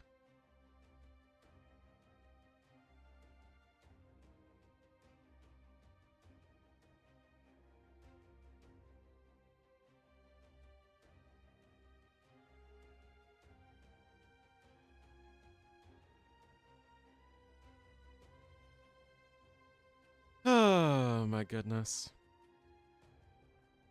We'll give it 45 seconds and get into the game.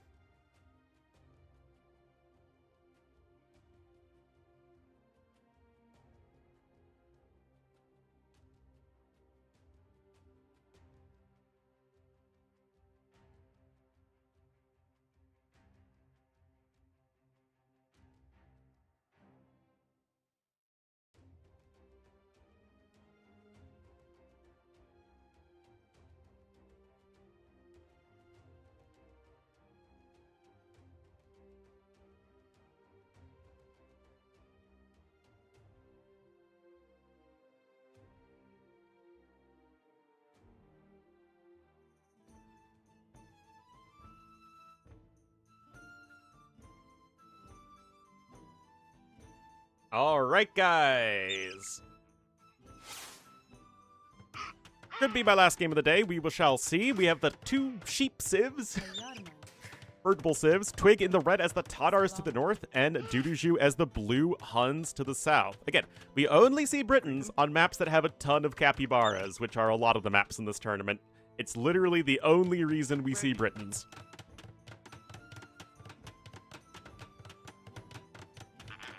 Usually there are better options.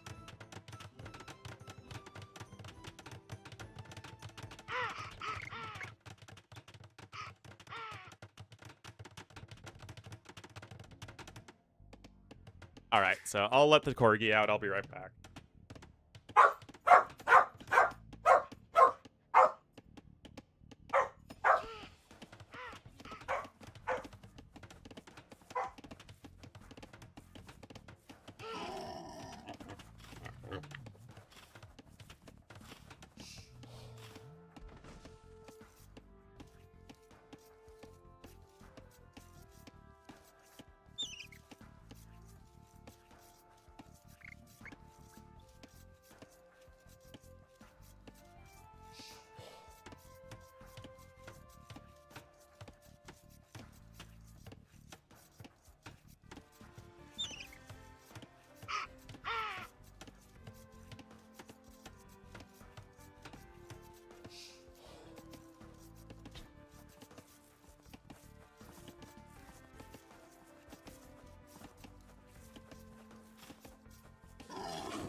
Did I miss anything thrilling?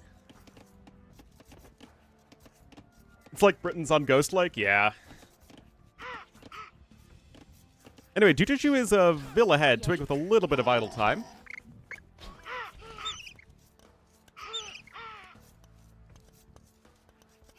With just a wee bit of idle time. Yay. But yeah, look at all those capybara-ees.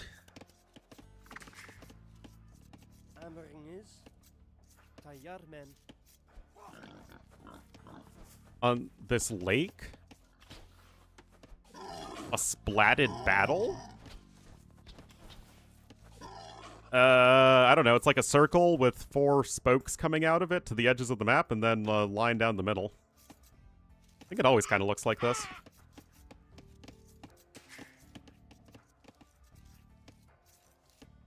A beetle?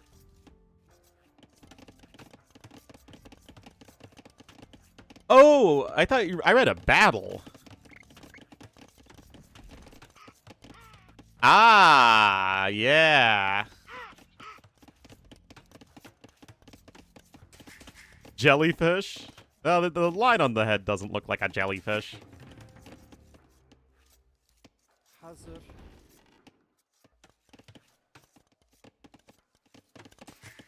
Mandatum. Grayton. All right, range coming in, and it will be FC Crossbowman in the year of our Lord Doubt 2026. Jellyfish? I mean, it's a fish, as in an aquatic creature that looks like it's made of jelly.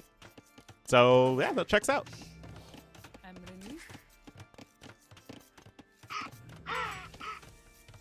Waterfall? I mean, it's water that falls. I don't know what's so complicated about that. Oh, wait, hold on. Because you got Loom, this is slowing you down to Castle Age a lot, actually. Oh, no. Jeez.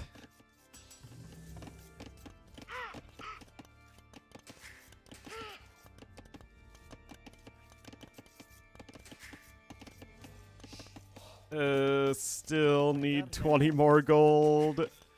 Oh, no. And that's going to be an extra villager worth of idle time once again. Oh, don't go FC Skirms, dude. That would make me so sad.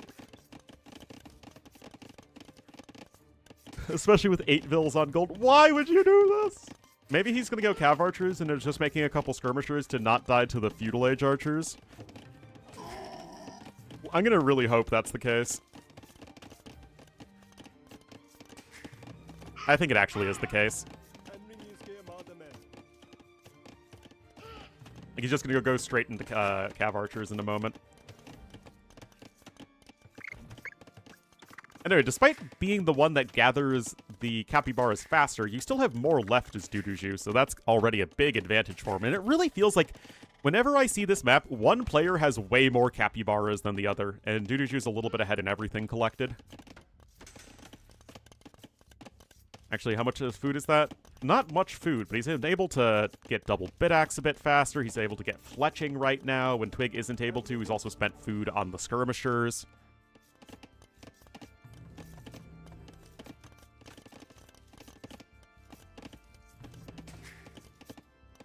And gonna be Castle Age in just a second.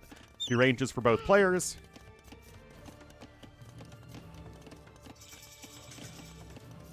That said, you can't afford Bodkin and Crossbowmen, so it's pretty awkward. And it's going to be a second TC. Remember, there's no market for either player, so it's not like you can sell your stone to try and use that and all that good stuff. And CA are going to immediately be on the way. Ready. With free thumbring, mind you. Whoa! Now that is an aggressive siege workshop. You'll have to give that a rest for the time being. Crossbowman's coming in. Still no Bodkin, though, for either player. And you will be on a second TC as Duduju. Also, this feels like flopped.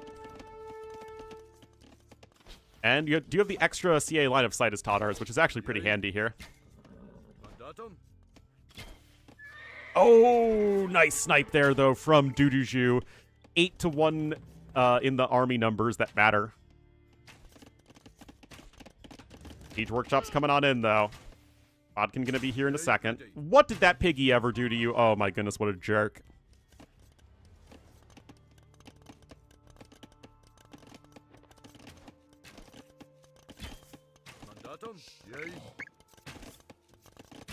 Of course, both players trying to dodge as many shots as possible.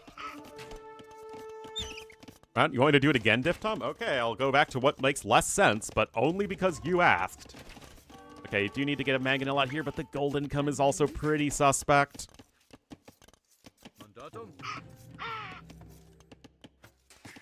Okay, now gonna try and go over to gold over there. That Phil has to be very careful.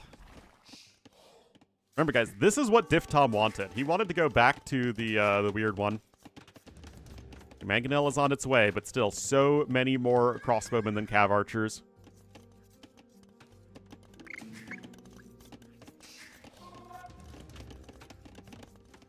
Ready. Yay. All right. Ready. Obviously, this mangonel needs to get a lot of value, but you have no vill here with which to repair it.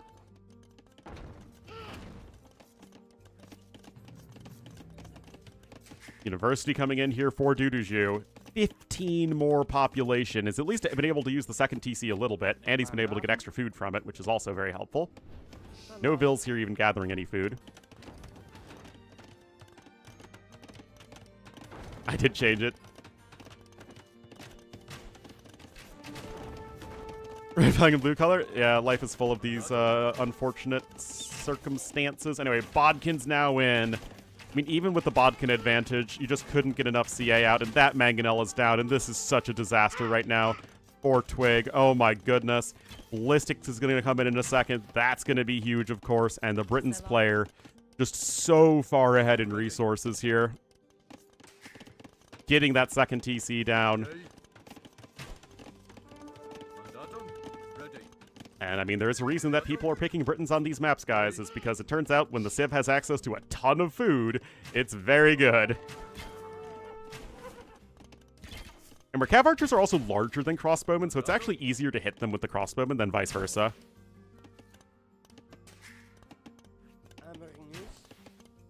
Ready.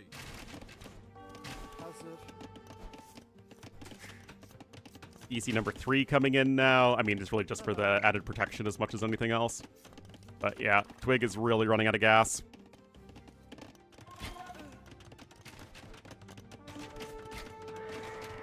Oh man, this hurts.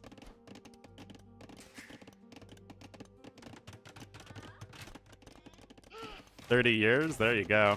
Yay.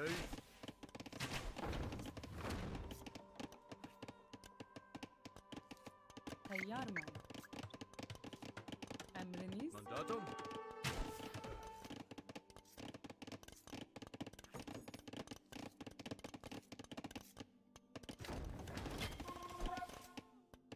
Ready. Emriniz. Yay. Tayyarman. Ready.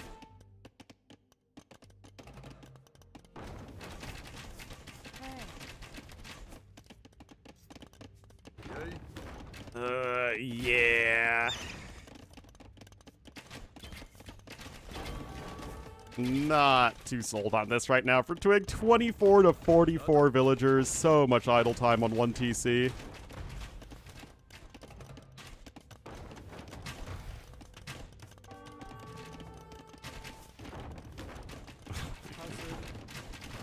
I mean, oh, good Mangonel hit there.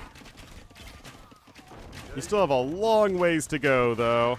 And all this stuff is eventually going to go down. I mean, ballistics versus no ballistics is just such a gigantic advantage here, and all the units are going to die.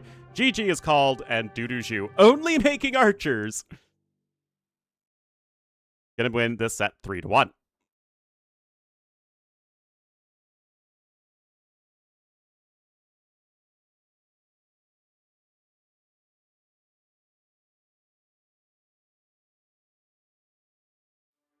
The twig has been snapped.